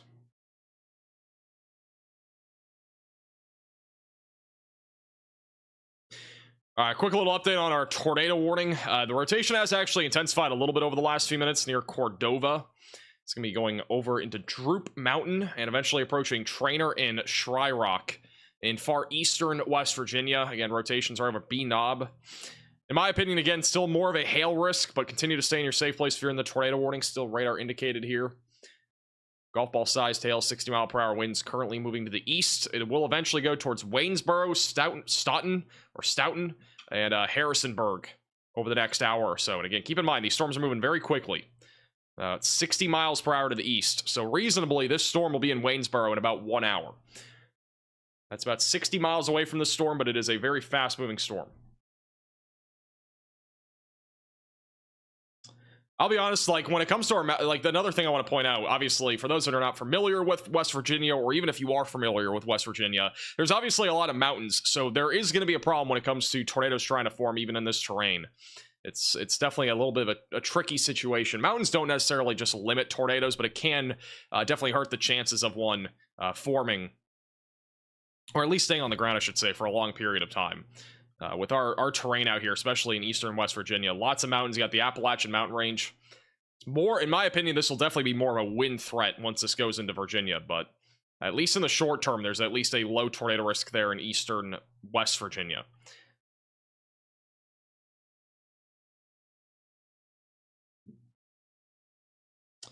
All right, that storm now has moved over Milton, now over in Hurricane in West Virginia.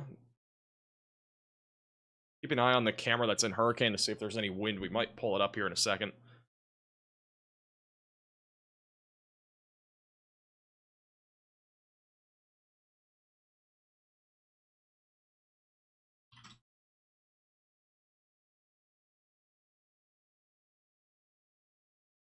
Is the tornado risk as high as earlier?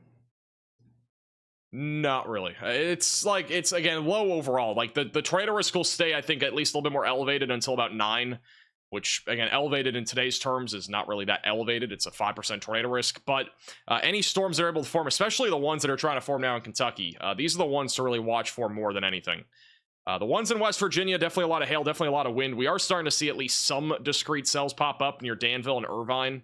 Again, nothing that's out of the ordinary at this point, but we've had a little bit of rotation on the further northern storm that's going towards Huntington. This, again, a far distant radar site, but there is a little mesocyclone on this, meaning that there's at least some rotation just north of Grayson. So if that storm is able to materialize, which so far it hasn't, but if it is able to, there could be at least a low-end tornado risk. I would say that these storms in the environment that we have are going to be a little bit more favorable over the next hour. We're starting to at least see some storms pop up. We've got 3 that have just popped up in the last about minute or two out in central Kentucky.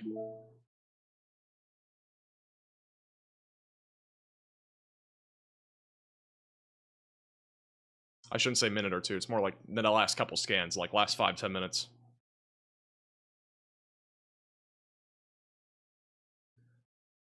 We'll go back to the 3-cam view.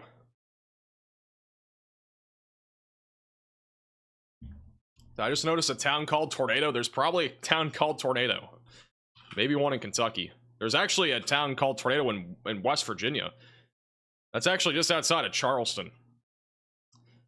It's actually kind of crazy, I'm not going to lie. Got a significant surge of wind that is currently happening just east of Hurricane.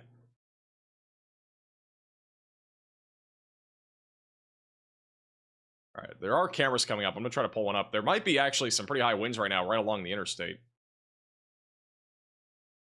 So what it looks like right now in I-64 near Tees Valley.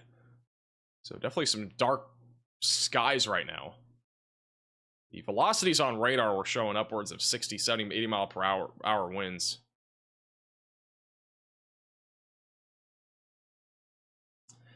Tornado and hurricane, and as well as a hurricane and tornado. I mean, this is kind of a crazy name, I'm not gonna lie. But apparently it's not hurricane, it is hurricane, I think. A little bit different pronunciation.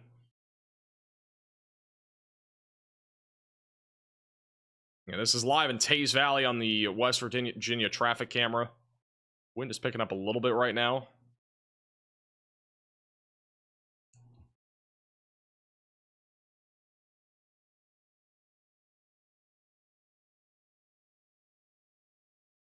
How was my time off? I'm gonna be honest, like, even if there's time off, it isn't really time off. There is still work, trust me. Like, I'm still doing a lot of stuff. Honestly, the last week or two has been, like, after all of the live streams, there has been some rest for sure. But, you know, I've been talking to Riley a lot recently and, you know, hiring him essentially. And then we had a lot of back-end stuff we had to do. More related to, like, overlays and stuff. We're working on some new overlays and stuff like that. So there's still a lot of work. I mean, even if we're not live, there's still a lot of stuff going on. And also, I'm still in college. So college is done in, like, 10 days, I'm pretty sure. So...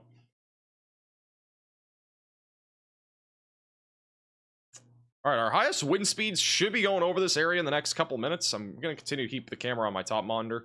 And velocities on radar out in front of it are up to 70. I don't think it's up to 70 miles per hour, but we might have some more significant winds kind of in this downburst here near I-64. It might be a bit more of a downburst area of damaging winds. It's also near the TA Travel Center. So you might want to stay off the highway if you're in this area, at least for the next 15 to 20 minutes as that storm rolls through. Potential for damaging winds and also... hail is going to be possible. $half sized hail, the main concern. Not as bad as earlier, but hail is hail. We've already had hail in this area literally within the last 2 hours, and more is coming here over the next 15 to 20 minutes.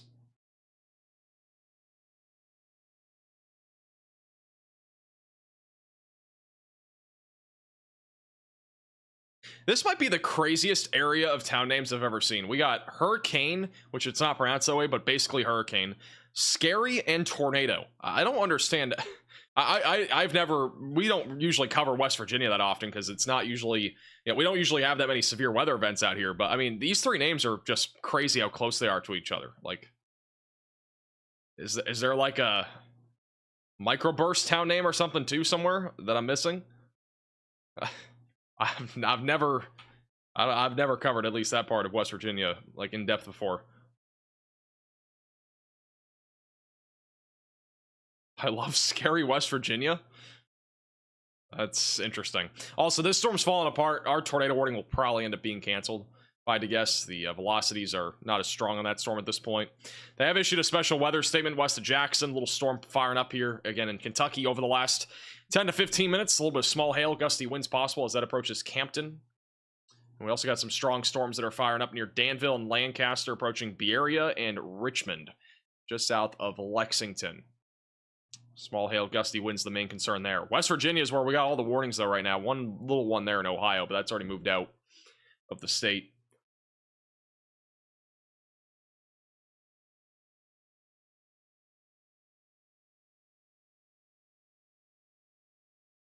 I was honestly curious to see if there was a wall cloud West Virginia. I feel like that would be kind of a crazy name. Let me do this. Am I going to get a PhD later on? Almost undoubtedly no. I probably will not be getting a PhD. I don't know what a PhD is, but a PhD I probably won't get.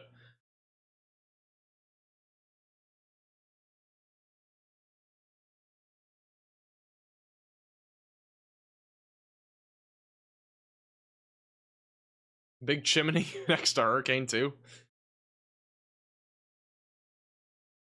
Any other interesting town names in West Virginia? I'm just curious. Anything else that's interesting? How's it looking in Prince William County, Virginia? Is that actually a place?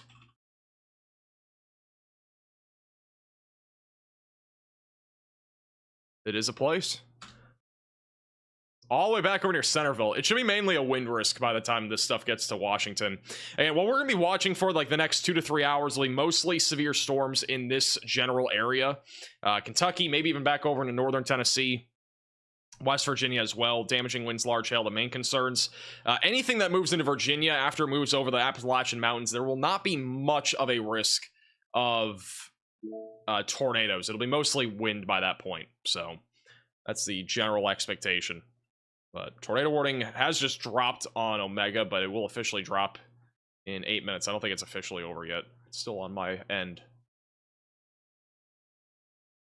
That will be going on for 8 more minutes unless they officially cancel it.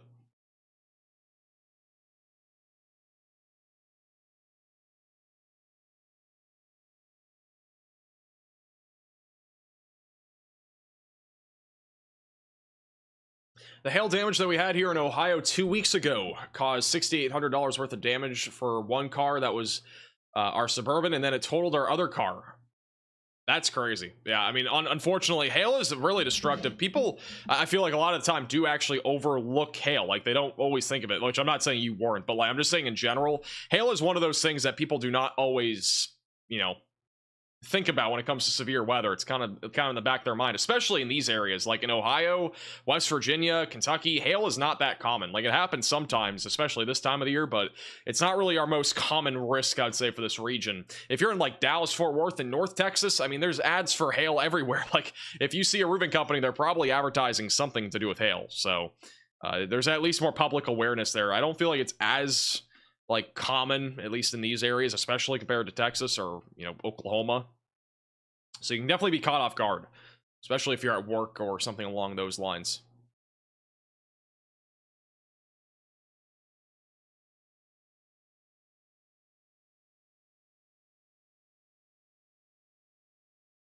Pawpaw? Apparently there's a town named Pawpaw.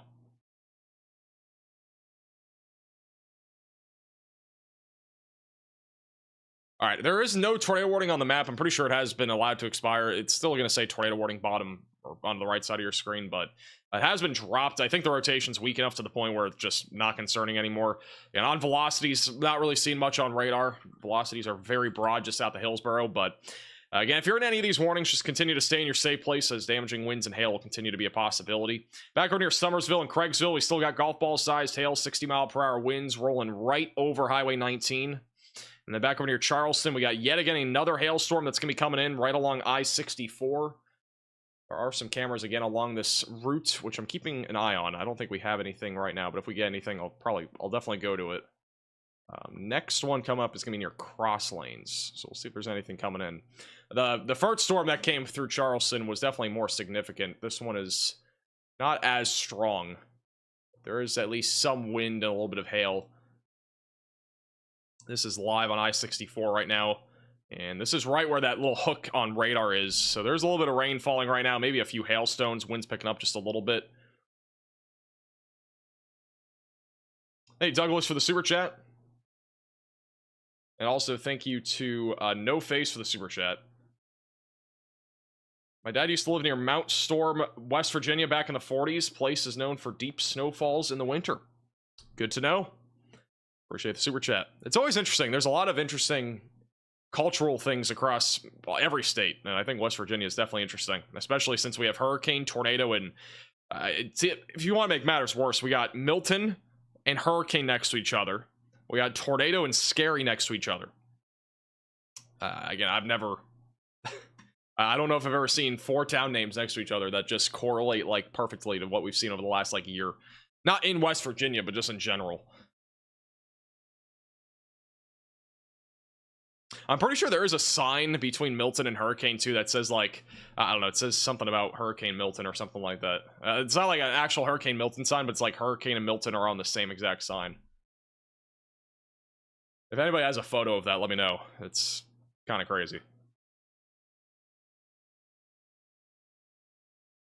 Still have a significant hail core right now, moving into eastern West Virginia now near Craigsville. If you're in Craigsville, again, golf ball sized hail is coming here over the next really 10 minutes. It'll eventually approach Snowshoe, Richwood, just south of Webster Springs.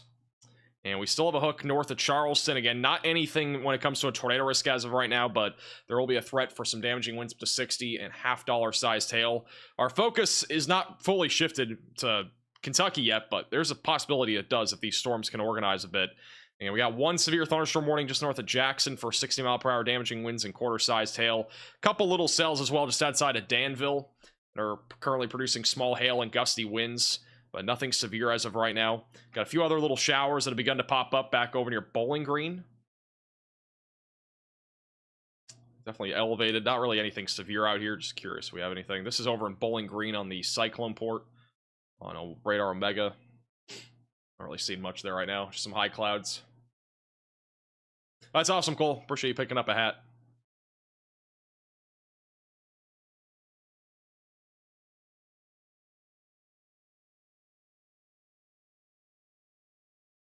Let's go over to PA Storm Trackers. They are near a storm right now.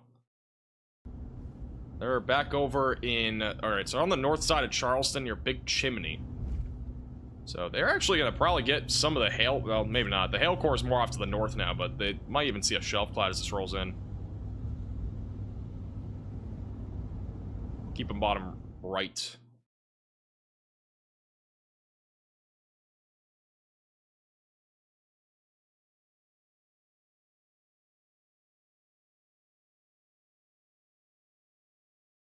As a reminder, if you are new to the channel, don't forget to subscribe down below. And also, if you've not already, follow us on Twitter and Facebook at Max Velocity WX. We do post lots of stuff on those platforms, especially when we're not live. Again, make sure to click the bell icon as well down below so you're notified with the latest live streams. We are going to be live probably on Thursday, Friday, and possibly even on the weekend. So we got a bunch of live streams that are going to be coming up here over the next couple of weeks. Severe weather season again is ramping up again. This is really kind of a one-off event. Like, this is not like a multi-day severe weather outbreak that we're having right now, but this is one of many events that are going to be coming up here over the next few weeks, and I do think that we are going to see a lot more severe weather. Maybe not this weekend. We'll have some severe weather late week and into the weekend, but by like next week, I think things are really going to start ramping up. So very active stretch of weather is coming again. It's not going to be, I think, as active as what we just had, but we're definitely going to have some severe weather outbreaks back in play, especially by the weekend and as well as into next week. So it should be interesting. Hey, sailing for the super chat. My next GeoGuessr stream, I have no clue. Yeah, the tornado warning counter's still at 1. It'll be back down to 0 in like 20 seconds probably. Whenever we hit 7:15, it'll drop back down to normal.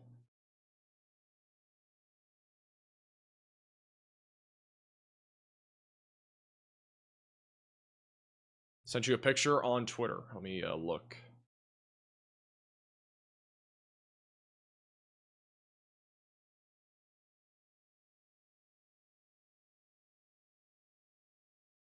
I've got to be honest, like, this severe weather season so far, like, it's been interesting. It's been very different from last year because Last year we had so many severe weather events, like even during April. Like this, I'm pretty sure this exact time last year we had a bunch of severe weather events happening. But just over the last like 4 weeks or so, like we had a couple events in the middle of March. We had 14th and 15th.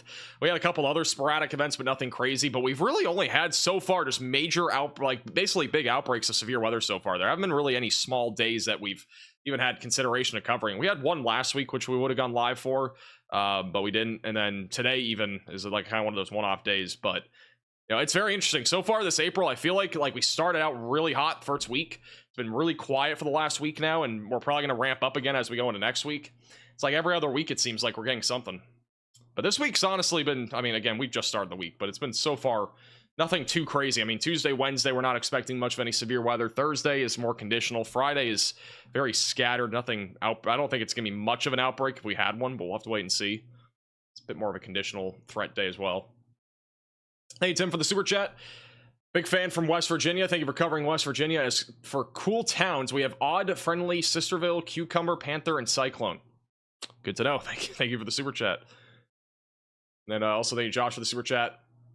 Do you think Hazard, Kentucky is going to get severe weather? Man, you guys love your like town names of just. I mean, you. Oh, that's actually over in. Okay, sorry, this is Kentucky, not West Virginia. Hazard in Kentucky. Probably going to at least get I mean, it's going to be more isolated to scattered storms out here. Again, damaging winds and hail is the main concern. I would say there's a low tornado risk. It's going to be really something that has to happen in the next hour or two, though. After about 9 o'clock or so, our tornado risk is not 0, but it's going to be very low. I was thinking, Lotus, for the super chat. What happened to the week-long stream break? I mean, it's been about... Last time we were live, I'm pretty sure, was 10 days ago. Was it not? Or was it about 7 days ago? When was the last time we were live? It was about 8 days ago. So first time we've been live in 8 days. Just like a little one-off event today. Hey, Pinky for the super chat. A G2 or greater solar storm is on the way. Solar weather doesn't really impact mesoscale features. Just throwing that out there.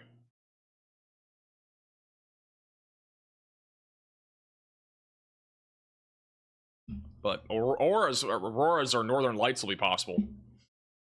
Actually, they could even be as far south as, like, possibly Kansas tonight. I could be wrong, but I'm pretty sure we actually could see some northern lights pretty far down to the south. It's on I-64 just west of Charleston right now. We got damaging winds up to $60.5 sized hail moving through. Some gusty winds currently along the interstate. This is back over in downtown Charleston. Actually, kind of a cool view here of the river as well. Looks like we got a little bit of rain falling now, maybe even some really small hail there on the left and middle side of your screen there. Wind's starting to pick up a little bit as well. This is coming towards Maryland. That is correct. Yeah, Maryland will see a little bit of storm activity after sunset tonight. Mainly some isolated to scattered damaging winds. Not much of a tornado risk out there. We missed you, Max. I miss being live. It's been a while. 8 days without being live in peak season. It's a rarity. We're usually, well, I mean, last year we were live almost every day in April and May. We were live every day, but it was almost every day, it felt like. Thank you, Valerie, for the 3 months. Yeah, North Texas should be fine. The end of the week will be a bit more interesting. Looks like we got a little bit of hail falling here in Charleston. And wind's starting to pick up a little bit more now. Mix of rain and hail. I can count the pixels on this camera. It is, it's probably like 20 FPS if I had to guess.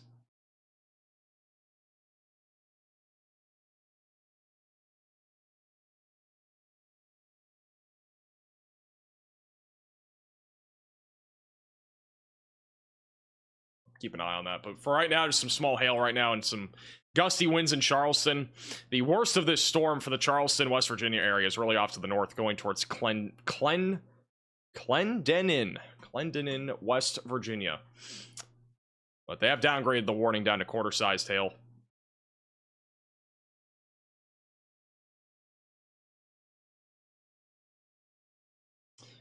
And they have just issued a new warning, it looks like.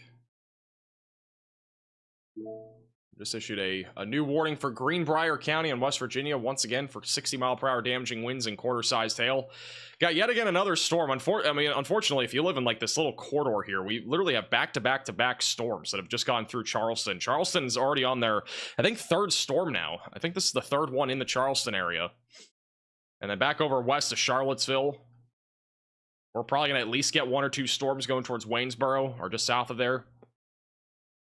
It's literally a train of storms going in this area, and they're all moving east-southeast at like 60 miles per hour, so there's not really much weakening these storms right now. Pretty interesting.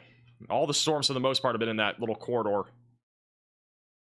Got a few outliers now back over in Kentucky. The severe thunderstorm watch goes for another 3 hours and 30 minutes. Again, continuation of hail and damaging winds and a low tornado risk will continue. The storm back over near Huntington hasn't really done a whole lot. It's been mostly just producing some gusty winds and small hail. Not really too concerning when it comes to our tornado risk anymore. But we'll continue to keep an eye on it as it continues to move to the east. And we're not on a tornado warning. Sorry, I did not realize our screen was on that. Nice sunset in East Tennessee. I don't know if there's a camera out here that we can look at.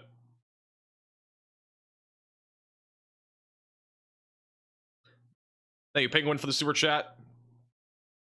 That's awesome. Here's a live shot of the sunset on the radar mega cyclone port in Oak Ridge right now. So the sun is setting. That's what happens every day, but unless you're in like the North or South Pole during certain times of the year, but very bright sun out there tonight. At least on that camera view. They have just issued a massive severe thunderstorm warning for eastern West Virginia. This is going to be for 60-mile-per-hour damaging winds. For Snowshoe, Mill Creek is also included in this. Just south of Elkins. Some nickel-sized hail is also possible. Kind of a messy setup, but again, this is kind of what we're talking about. If you're in Virginia, we're really talking more about a messy area of thunderstorms that'll be producing damaging winds as it rolls over the Appalachian Mountains. Not really much of a tornado risk with that activity. Waynesboro, again, will likely at least see some level of severe weather tonight, mainly wind, and Harrisonburg as well.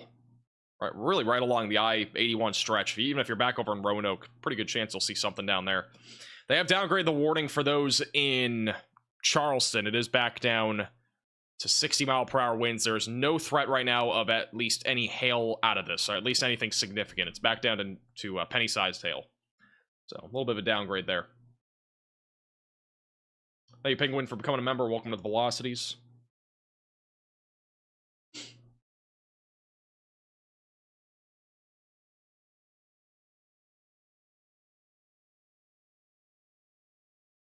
Nothing going on in downtown Cincinnati. I'm walking downtown right now. There's nothing in Cincinnati. Cincinnati's done for tonight. A few passing showers tomorrow morning. And then after that, the next threat of severe weather probably won't be until Friday or Saturday.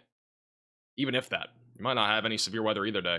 Our next risk of severe weather, which there's going to be one on Thursday, but Friday is going to be the more, in my opinion, concerning day of the two. We have a pretty much, again, a long French fry from Abilene to the Great Lakes. We'll have another video tomorrow talking more about this, but we are going to have another risk of severe weather from the Great Lakes back into Dallas-Fort Worth, where damaging winds, large hail, and again, a couple tornadoes are going to be possible. Nothing out of the ordinary, I think, on Friday, but it's definitely a larger area, a lot more population, so we'll definitely be live on Friday covering this. And Friday, unless Thursday, again, Thursday is a little bit more conditional, but Thursday we could at least see some damaging winds, hail, and a low tornado risk. This could be a more significant tornado risk if the cap is overcome and we have a lot more moisture, but that's a huge question mark for Thursday right now. If for some reason Thursday does not look good, though, we'll probably be live Friday, and either Thursday or Friday will be the debut of Riley Dibble on this channel, so that'll be pretty lit.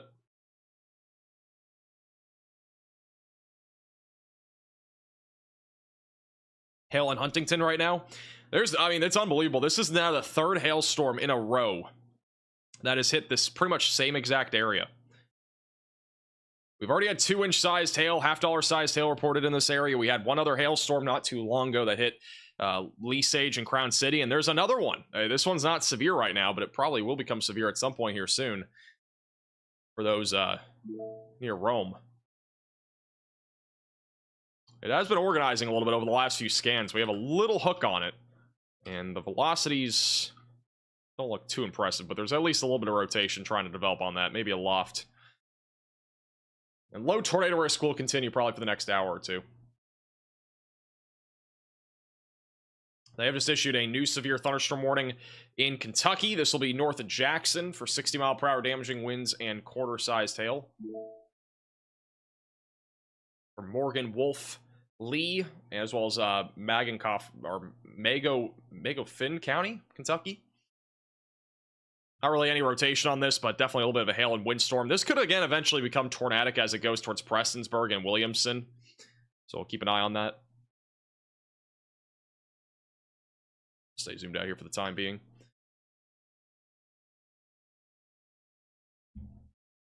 Omaha had a tornado last year, and so did Iowa around April 24th and 26th. It's going to get very busy, I think, in the end of April. We're going to have a video talking all about that tomorrow. I think it'll be a good opportunity to talk about our general weather pattern more and kind of go more in depth about why we're going to be seeing so much severe weather. But, I mean, it's... if we look at the future radar here, just for the next, like, week or two, I'm not going to go really in detail about every day, but you can see, like, by Friday and Saturday, things ramp up a little bit from the Midwest and Great Lakes back through the Southern Plains. We talked about that today. Sunday and Monday, a lot of storm activity, especially in the Central and Southern Plains, and we'll probably get a multi-day severe weather event out of this trough that'll likely form Saturday. So there will likely be a threat on Saturday in the Southern Plains. Sunday, another threat in the Midwest, and then Monday, it'll probably taper off, and then we'll have another risk, more than likely by Tuesday or Wednesday, further down to the south. But it's going to be a very active weather pattern.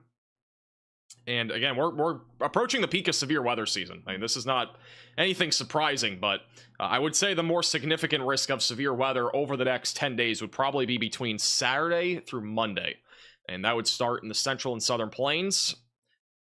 On Saturday, it's a pretty low-end risk in my opinion. Saturday, probably until the evening. And then Sunday, this moves more to the east. And a bit more of a tornado risk could come out of something like that on Sunday.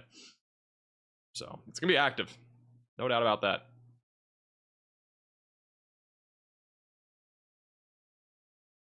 Should be an interesting end of the month. Any risks for South Carolina tomorrow? No severe weather is currently in the forecast tomorrow. Then you control for the 11-month membership. In comparison to last year, we are on track or way behind to beat the total of tornado count from the year before. How many tornadoes have we had this year so far? I don't know if somebody can send me the graph of how many tornadoes we've had so far, but...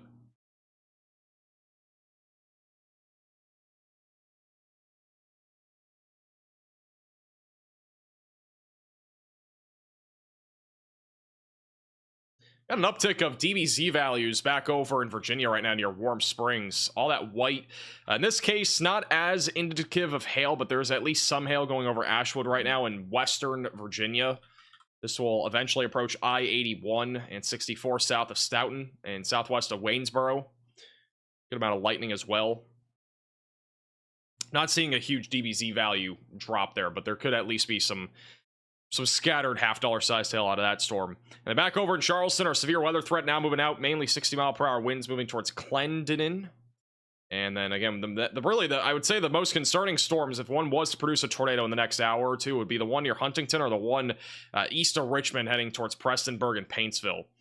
But so far, this one over near Bethany and Fillmore going towards Prestonburg, that one's not rotating as of right now. And the one near Huntington might have a little bit of broad rotation aloft. A little hook shape to it right along I-64, moving into Milton over the next 15 to 20 minutes. No severe thunderstorm warning on this as of right now.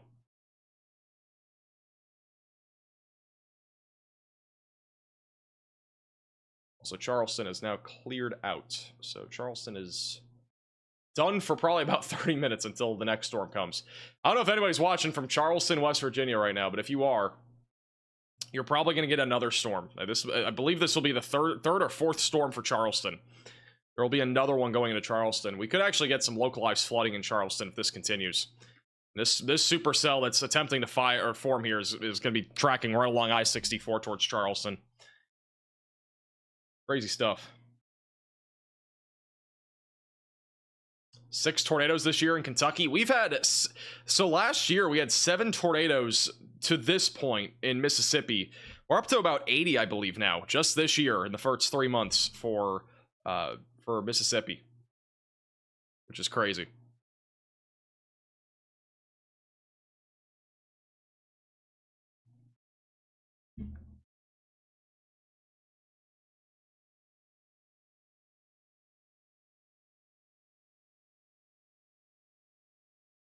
Let's see.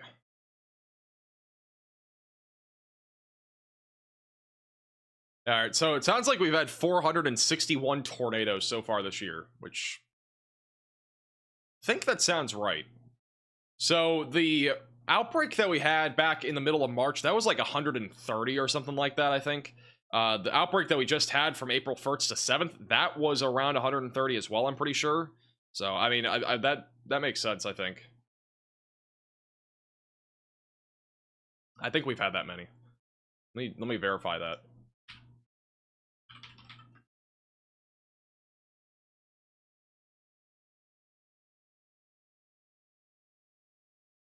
$461 sounds about right. Okay, 430. Okay, according to Wikipedia, it says 437. 461 is according to a different website. Nonetheless, though, it's still a lot. And just for what it's worth, this is so far how many tornadoes we've seen this year. This is a graph.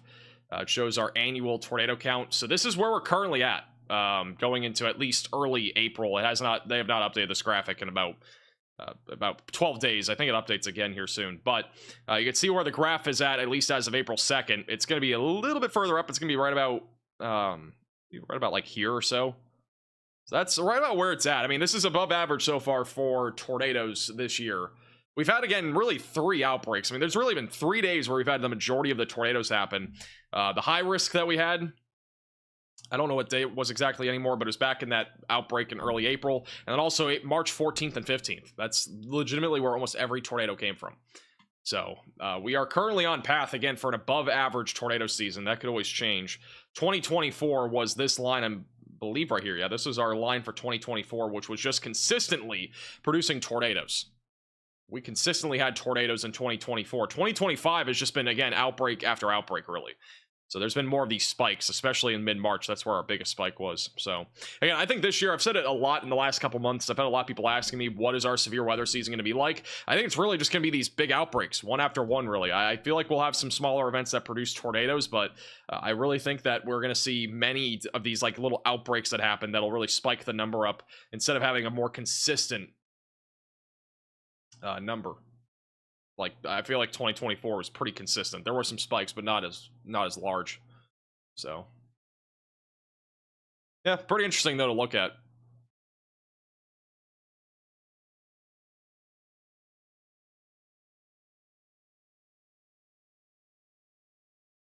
This is also all the reports that we've had so far this year, for those that are curious. These are all the different reports that we've had.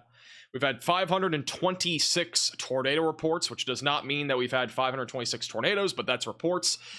Wind, we've had 3,400. So this year, again, has been the year of wind, in my opinion, so far. We had a very windy spring, a really windy March, especially in the Midwest, and even February.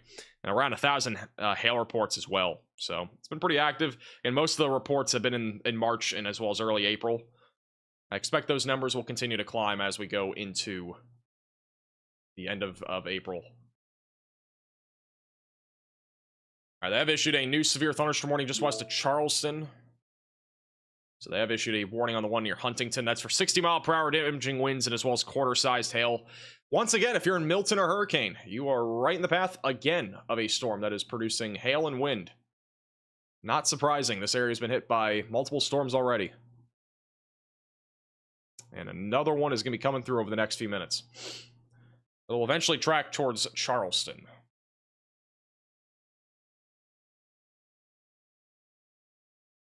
I actually got a little hook forming on the storm in Kentucky right now near Bethany. A little hook on that cell. Going right over Van Cleve over the next few minutes. More of a wind and hail threat, but wouldn't rule out an isolated spin up out of this storm. It is a very discreet supercell right now. Wisconsin's been quiet. That's pretty typical for this time of the year.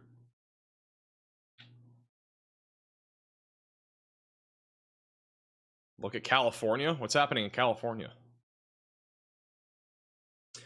My family lives in Charlottesville and Ruckersville. If you're talking about Charlottesville in Virginia, it's mainly going to be a wind threat. I'm not expecting much of a tornado threat. Yeah, these storms are all going to be moving over the mountains. I don't really expect this tornado threat to translate into Virginia. If we had one, it's going to be very low. If there were a storm to produce a tornado, it'd be the one near Covington. This is our tornado risk that is outlined for today. And notice again, there is a 2% tornado risk that does get close to the Maryland, like into Maryland, but it's mainly just west of Washington. So technically you are in a very low 1 out of 5 tornado risk here, but it's very low. I don't expect much to happen in Virginia when it comes to tornadoes. I think it'll be mainly wind. If there were any storms that would produce a slightly more significant threat for a tornado, it would have to be in West Virginia or Kentucky. So again, the one in Kentucky is becoming a little bit more interesting. We at least have a decent area of downburst winds there going towards Bays. A little hail core. That might become tornadic at some point. Storms further back out to the west, not nearly as concerning. They're kind of clustered together. Got little tiny cells forming back over near Bowling Green, but nothing, again, too concerning out there. Thank you, Neil, for becoming a member. Welcome to the Velocities.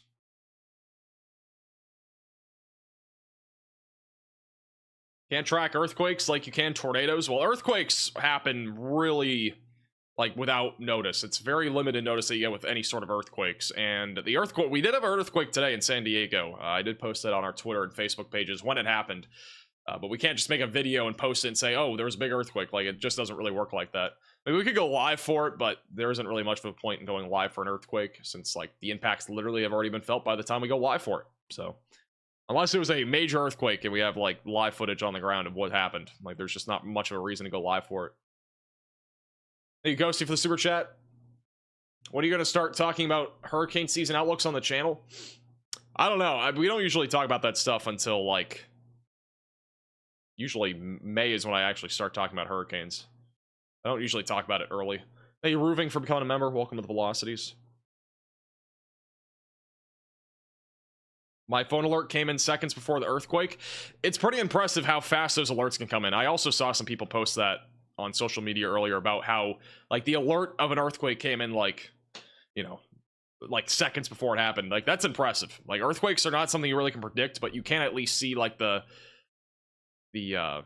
graph essentially of when the earthquake happens. And especially if it's a bit further away from you, it does take a couple seconds for you even to feel it. If you're back over in, like, San Diego, for example, the earthquake happened about 35 miles, I believe, northeast of San Diego. So it's going to take a few seconds to even be felt there, but that's one of the other ways that they can give an early heads up.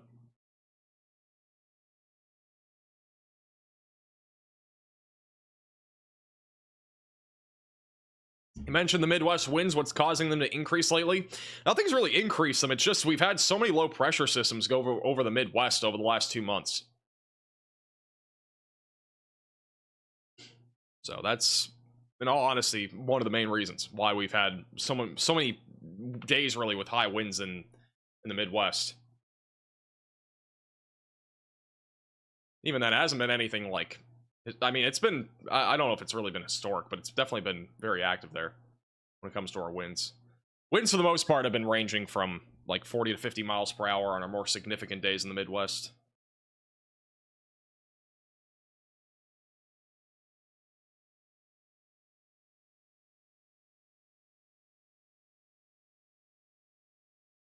Omaha's crazy windy right now. There is a special weather statement that's taking up pretty much the entire state of Iowa. Again, these gray outlines are your special weather statement right here. A big special weather statement across Iowa, and then we have also recently had 60-mile-per-hour wind gusts in northeast Kentucky, or Nebraska, excuse me. This is what it looks like right now in northeastern Nebraska and Stanton County on the radar mega cyclone port. It is windy there. This is probably right around 50 to 60-mile-per-hour winds, which have been reported recently. Thank you, Jackson, for becoming a member. Welcome to the Velocities. Yeah, it's definitely windy. 60, 67. 67 is the highest wind gust up there, and that was about 2 hours ago.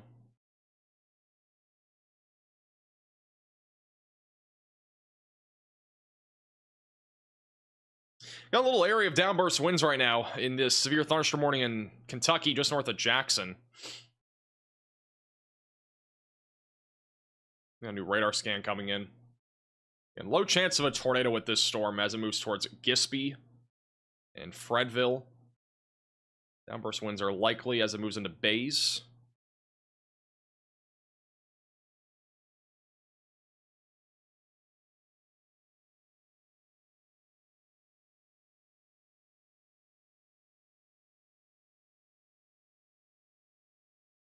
Getting hail in Culloden. Appreciate the report. Yeah, there's been multiple hail rounds already right along I-64, and there's yet again another one going right through Hurricane. Actually, a bit more of a hail core now forming right on I-64. I am curious if we have a view of this. I think we will, as this goes into Hurricane. And in about a minute or so, we should see a bit more of a hail core. This is just to the west of where that hail core just went over on I-64. And I'm not seeing much here, but there might be a better shot coming up of that hail core. I honestly wish we went live about 20-30 minutes before the first tornado warning we had, because there were so many crazy views of that storm when it was rolling through. But unfortunately, we were having technical difficulties, which should hopefully be fixed by the next stream.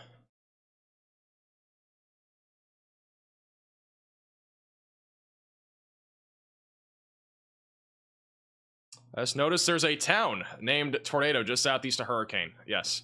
There's a town named Hurricane, Milton, Scary, and Tornado, all within about 15 miles of each other. If you want to go to a hurricane from Tornado, it takes you about 11.5 miles. You could travel to 2 destinations in one day that are both weather named. Is there Volcano, West Virginia? There's no way. There is Volcano Road. I don't see Volcano, West Virginia.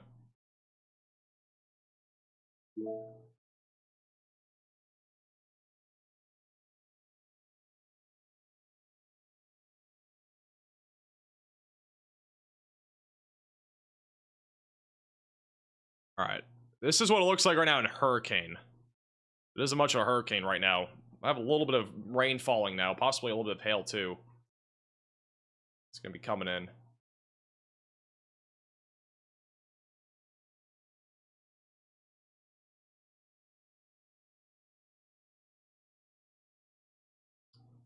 Supposedly Illinois has the most tornadoes this year. I actually don't know what state has the most tornadoes, but Mississippi's up to 78. I saw a map that was not up. I mean, the last map I saw was back at the end of March. Mississippi had a ton of tornadoes. It's about 10 times more tornadoes in Mississippi compared to last year at the same exact time.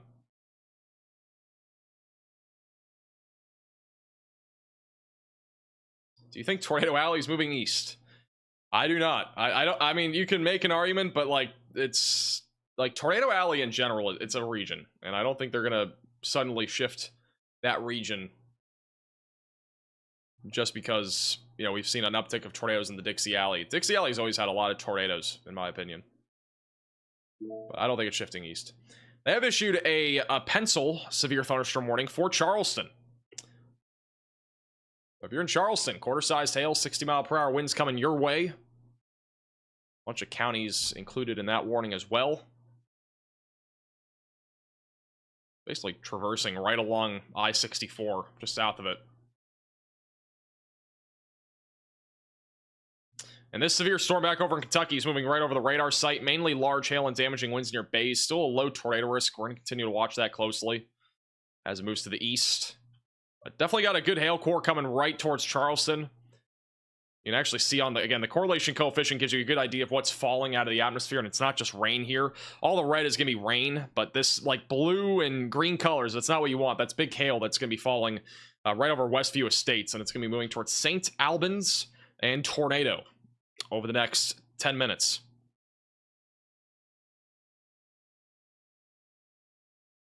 Yes, if you are in Tornado, you are in the track. Not of a tornado, but you are in the track of some damaging winds and hail.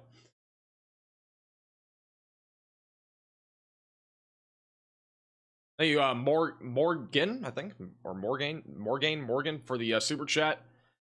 I'm staying in Elkins, West Virginia. How's it looking tonight? Back over in Elkins, West Virginia. I'm not expecting much up here. Again, the majority of your storms have already moved through, but there will be a few more strong storms that'll move into your general area over the next couple hours. main concern will be damaging winds and quarter-sized hail. It's a pretty low-end risk, in my opinion, up there.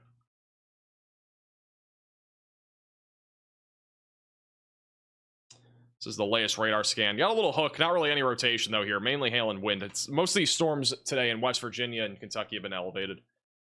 Will I post tomorrow? I will have a video tomorrow morning, I think. As long as there's something to talk about, we'll have a video tomorrow morning. I think we're gonna have videos every day for the next like 7 to 10 days. I don't think that's gonna be ending anytime soon. So yeah, videos should be every day. Got another severe thunderstorm warning for Summersville and Craigsville, back over near Clay. That is for 60-mile-per-hour damaging winds and quarter-sized hail. Pretty much the same theme with all the storms that we have right now. None of them are above half-dollar-sized hail. Still got a little hook here near Bays, but nothing too crazy. So generally speaking, yeah, mostly hail right now. We got another hailstorm going right into Charleston over the next few minutes. We'll go back to the 3-cam view, and I'll be keeping an eye on the cameras up there in Charleston, too. We should have a view of some hail coming in there soon.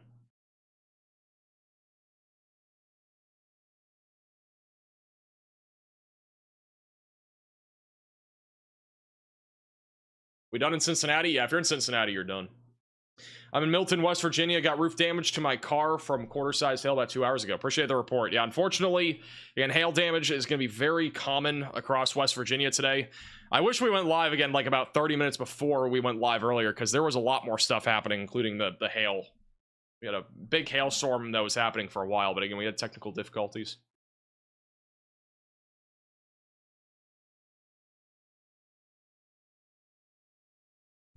What about Nettie, West Virginia?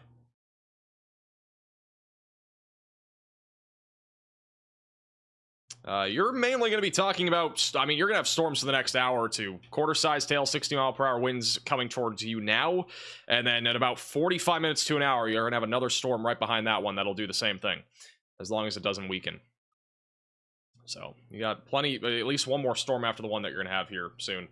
When do I graduate? I graduate in early May, technically, but I am done classes and everything like that in about 10 days or so. So we're almost done. As in, I'm almost done.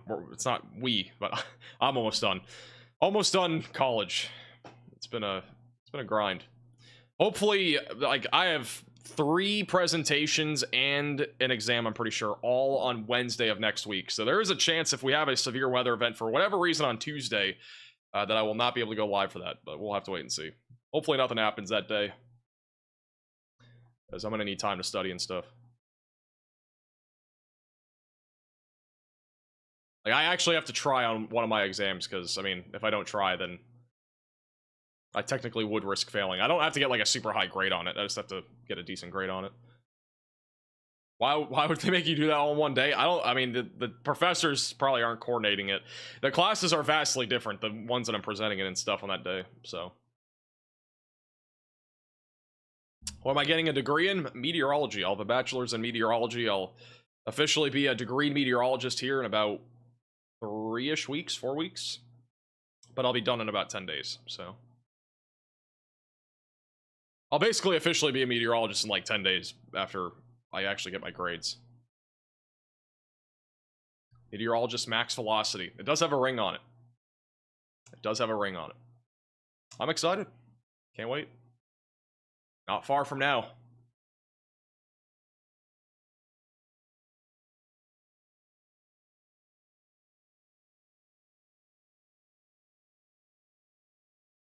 Lost power in Randall, West Virginia. Appreciate the report. Unfortunately, there will be some isolated power outages out of these storms tonight. Am I going to get certified by AMS?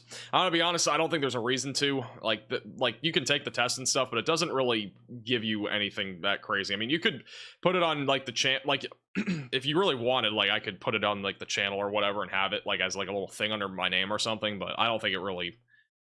I don't think I really need it. Thank you, Boone, for becoming a member, and also thank you, Mary, for becoming a member. Now, if I'm not mistaken, AMS, I'm pretty sure the certification does cost money. It's not cheap. And you have to take like a test for it and submit a bunch of other stuff too. If there's a huge severe weather day on your graduation, what would you do? I'd probably cry. while at the graduation. I would probably cry. That'd be the worst. It happened, for the record, Stormrunner Media, they graduated last year, I'm pretty sure, and they actually had, you know, they actually end up having a, they ended up missing chasing because of the severe weather that happened on that day, too. It's not like it's unheard of. It's possible that I do miss something on that day. And I'm not sure how long graduation's even gonna be. I have no clue, but assuming it's not super long, I mean, like, I can always race back and go live, so we'll have to wait and see what happens that day.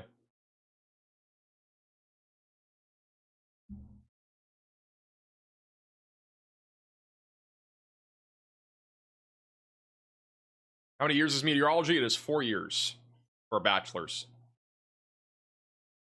4 years for a bachelor's.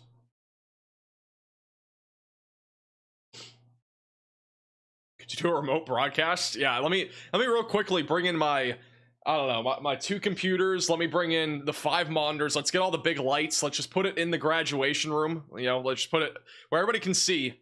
While the graduation's happening, we're gonna have all this set up, ready to go. We're gonna go live, just in case. We're gonna bring all the lights and everything. I don't think you guys understand. We have so much equipment for these live streams. It's not like, this is not a cheap operation when we go live. We have so many things that go into it, and then also we are, you know, gonna be adding on to it as we go into the summer. So this studio setup's gonna even get crazier. Huge shout out to Bone Fairy with the 10 gifted members. If you got a gifted membership, make sure to thank Bone Fairy in the chat. Really appreciate that. Thank you for the support. Really do appreciate that.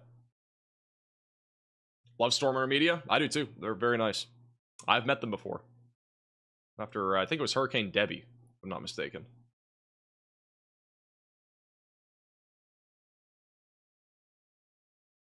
While I'm walking, I'm gonna... Have you guys ever seen those, like, equipment things, like, where somebody has, like, that bodysuit around them, and, like, they have, like, a laptop or something in front of them? That's what I'm gonna have when I'm walking on stage. I'll have the microphone set on, like, something as well. That'd actually be really funny. That'd be so funny if I was live. We're gonna buy more equipment just to go live for on stage.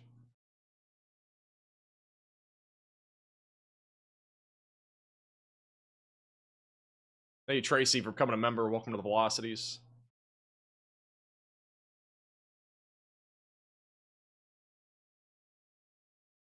This is over on US 60, which is, I believe, in yeah, this is on the west side of St. Albans, so this is where we have a hail core in or just near town.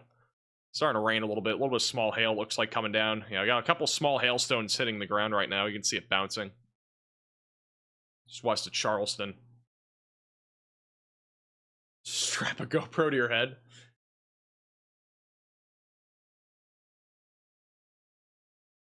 Where's this? This is West Virginia, just outside of Charleston. Got some hailstones hitting the ground right now. Can't tell how large it is. The camera has low resolution, but looks pretty small right now, at least in St. Albans, which is just outside of Charleston.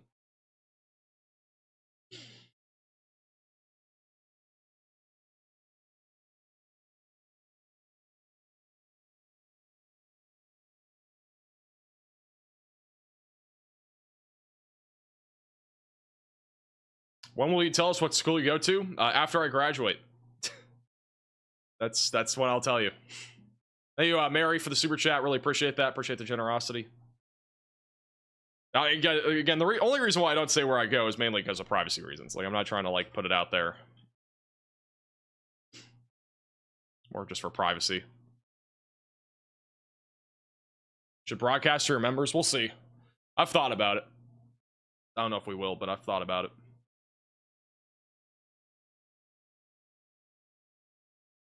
Thank you, Friendly Neighborhood Duck, for becoming a 13-month member. Appreciate that. Bring Cheese Curd to graduation. Yes, let me bring my cat to graduation. Thank you, Lady, for the 9 months as well. I appreciate that. Yep. Can you check Bowling Green?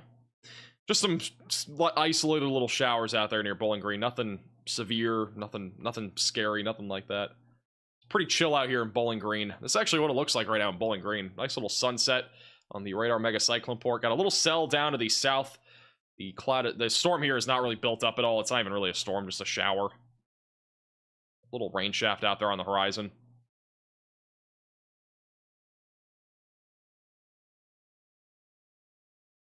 Well, I go to college for meteorology.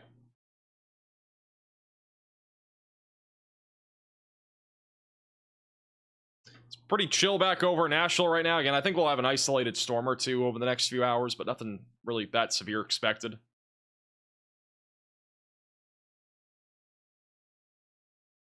But yeah, so far the storm out here just northwest of Pikeville near Prestonburg, not really doing much. Again, there's like a low chance it could produce a tornado in the next hour. I'd say it's a pretty low chance though. The Charleston storm, a little bit more organized, but I would say at this point the hail threat is probably a bit lower.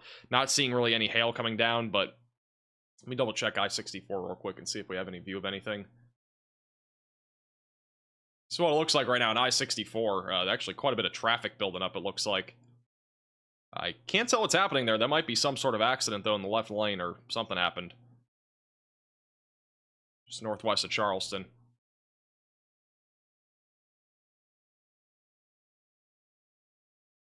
Thank you, Matthew, for the 10 months. Appreciate that. Thank you, Random Shorts Guy, for becoming a member as well. How long do you have to study to become a meteorologist? About 4 years. If I get my master's, I don't plan on it. Not planning on getting my master's.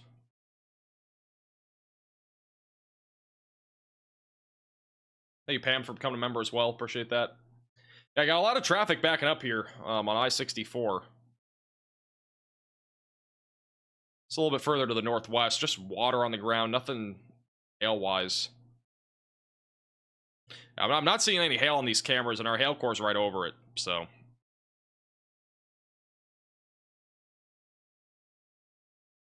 Actually got a little bit of fog there on the left, but yeah, generally speaking, I do think our threat here for hail, at least for Charleston's, a little bit lower. I'm not seeing any sort of CC drop really. There might be there's like a small one near Rocky Fork.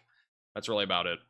So mainly a wind threat for Charleston. They have downgraded this warning to nickel-sized hail, which I don't think we have that large of hail. Should be mostly wind there moving into the city of Charleston, West Virginia. Thank you, Zero and John, for becoming members. What I miss? I don't know. I don't know when you were here or when you left. Thank you, Robert Ducky, for the super chat. Appreciate the super chat. Thank you.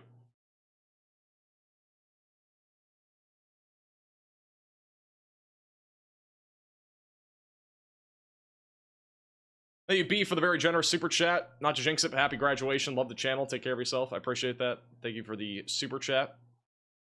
We will be for sure. Yeah, I'll officially know if I've graduated on like Thursday of next week, I think, or Friday. So. Because there's only one class that I could possibly fail, I'm pretty sure. So. We do have a new severe thunderstorm warning in Virginia for Lexington, Buena Vista, and Warm Springs for ping pong ball-sized hail and 60-mile-per-hour winds. Again, not really much of a tornado risk as of right now. It's mainly wind with these storms. But we do have a big hail core actually approaching 6481 right now, south of Waynesboro. And another storm right behind that. Again, these storms are pretty much all training behind themselves, so and continue to stay away from windows and on the lowest floor possible if you're in any of these severe thunderstorm warnings. They've also canceled the warning just outside of Pikeville near Prestonburg that is no longer severe. Just a strong storm for right now, so good trend there. Thank you, Dan, for becoming a member. Welcome to the Velocities.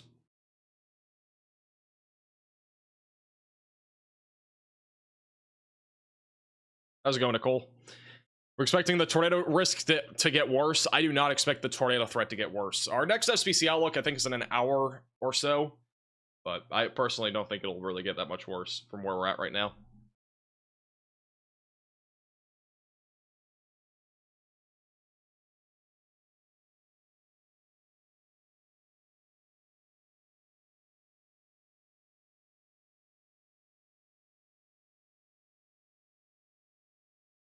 By the way, we should have another video tomorrow morning. We have had a video today if you want to check that out.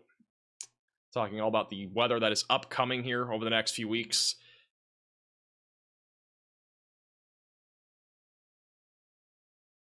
And just in case you're just tuning in and or actually, let's go to PA Storm Trackers real quick. They have a little shelf cloud coming in through Charleston. Am I doing anything special for my graduation? I don't think so. Huge shout out to Bone Fairy with another 20 gifted members this time. W's in the chat for Bone Fairy. Really appreciate the generosity. You got a gift of membership, make sure to thank Bone Fairy in the chat. Really appreciate that. Ooh, back here. Back up. I'm gonna throw my C3. Huh? Are we in West Virginia? We are. We're just outside of Charleston right now. I got a little shelf cloud coming over.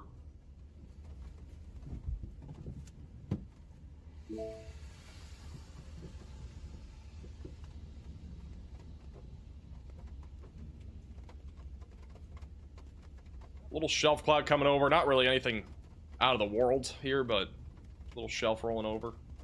Scud cloud as well. Figure I might as well throw the 360 up, right? They did issue a new severe thunderstorm warning for where they're at for 60-mile-per-hour winds, quarter-sized hail. We'll keep it on them for just a second. I'll be back in just a moment. Stay tuned. It's gonna get real wet real fast. I'm getting in. I'll get in. It's gonna rain real hard real fast, I think, here. Might get a little bit of hail with this guy again. Oh yeah, they rewarned it.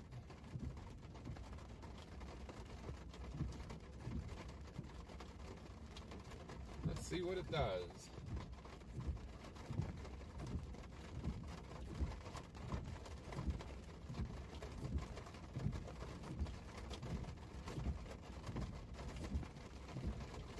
Alright guys, so we are in Mink Shoals, West Virginia. This would be the severe warm storm that's going just north of Charleston right now. It's pouring. Okay. Raindrops are getting bigger.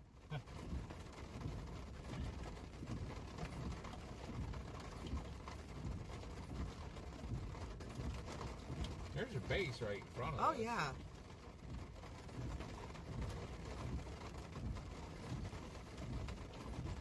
Alright, I'm back. Trying to see if you can really see anything with it. Thank you for the sub, you, Dave. Hey, Roofing, for the super chat. Appreciate you.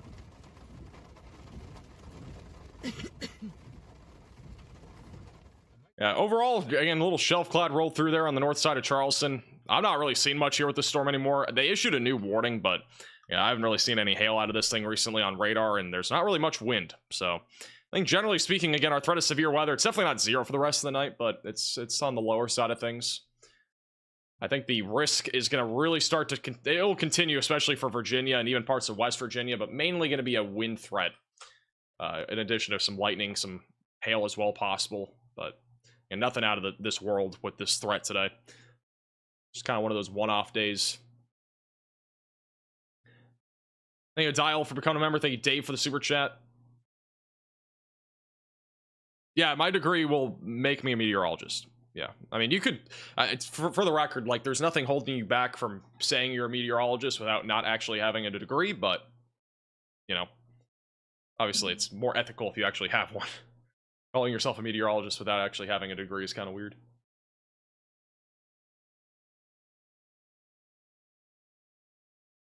Happy birthday, Susan.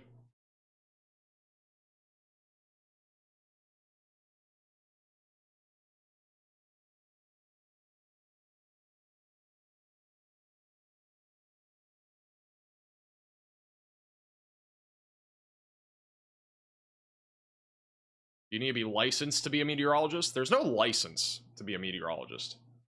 There are some really weird, like, I don't know, there's some people do think you need like a license or something weird, but you don't. You just need a degree. Putting it in all my resumes? You could, but I don't think that'd be, I don't think you'd be very honest if you did.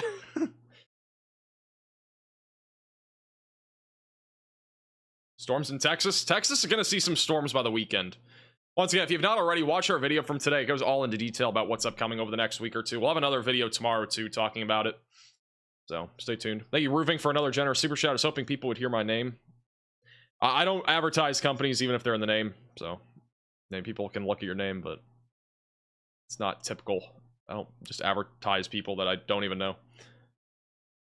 Cannot endorse companies that I've never heard of. I'm not from West Virginia, so, like, I couldn't even tell you. What does enhanced risk mean? It's basically a 3 out of 5 on the severe weather scale. More simplistically, it's a 3 out of 5. Again, our enhanced risk is pretty perfect for today. This was our 3 out of 5 here in the orange. Pretty perfect for what we've seen today. The slight risk, again, was more conditional there in Kentucky, and nothing really happened. We had a couple storms, but very isolated. Ohio slight risk was definitely justified. I think as we go into the next couple hours, it's definitely going to be justified for Virginia and Maryland. But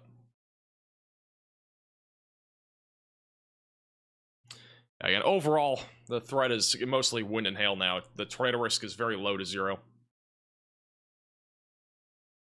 I've just issued a new severe thunderstorm warning on the storm north of Pikeville near Preston. That is again for 60-mile-per-hour winds and quarter-sized hail.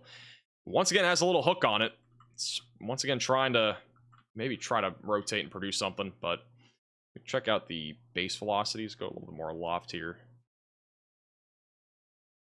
Yeah, not really much rotation, but again, a little hook echo on this storm right over Prestonsburg, going towards Wonder, Peastone, as well as Laura. It'll eventually track into southern West Virginia towards Williamson and Oceana. So continue to stay weather aware if you're in those areas. Yeah, overall the threat again, mostly wind and hail. If for some reason we get another tornado warning, we might go live again, but I think we're going to wind down the stream. So a little quick, not really quick one, but this is one of our shortest live streams I think we've had in such a long time. 2.5 hours. But again, if something else happens tonight, we'll go live, but I don't think there will be anything else that's too crazy. Stay weather aware, have ways to receive warnings, and again, stay tuned. Make sure you subscribe to the channel, click the bell icon so you're notified with the latest updates. Again, our next live stream, probably Thursday or Friday, and Riley Dibble will be making his first appearance, and he'll be here pretty much for every single stream. So it'll be exciting. I think a lot of good stuff will come out of it. Again, he's phenomenal at what he does, so pretty excited for that coming up here very soon. So stay tuned. Also thank you to Bear for the 11 months. But yeah, again, make sure to subscribe to the channel. Also, don't forget to watch our video today if you've not already. The link is in the chat. It's also, if you just click on our channel, you'll see it as well. Definitely make sure to go watch our forecast today. Talks all about what's upcoming here over the next couple of weeks. And we're going to have another video tomorrow morning. So make sure to subscribe to the channel. Click the bell icon so you're notified with the latest update. And also make sure to join our Discord server. If you've not already, the link is down below. You can also follow us on Twitter and Facebook. Links are down below as well. All right. Thank you guys all so much for watching. Have a great, safe rest of your night. Again, stay alert. This storm might become tornadic at some point going in the direction of Williamson, but I would say it's, again, the threat of these producing tornadoes, not 0, but it's on the lower side of things. But we got about an hour window for it to happen. So just stay weather aware. All right. Thank you all so much for watching. Have a great, safe rest of your night. We'll see you guys all again in the next one. Bye-bye.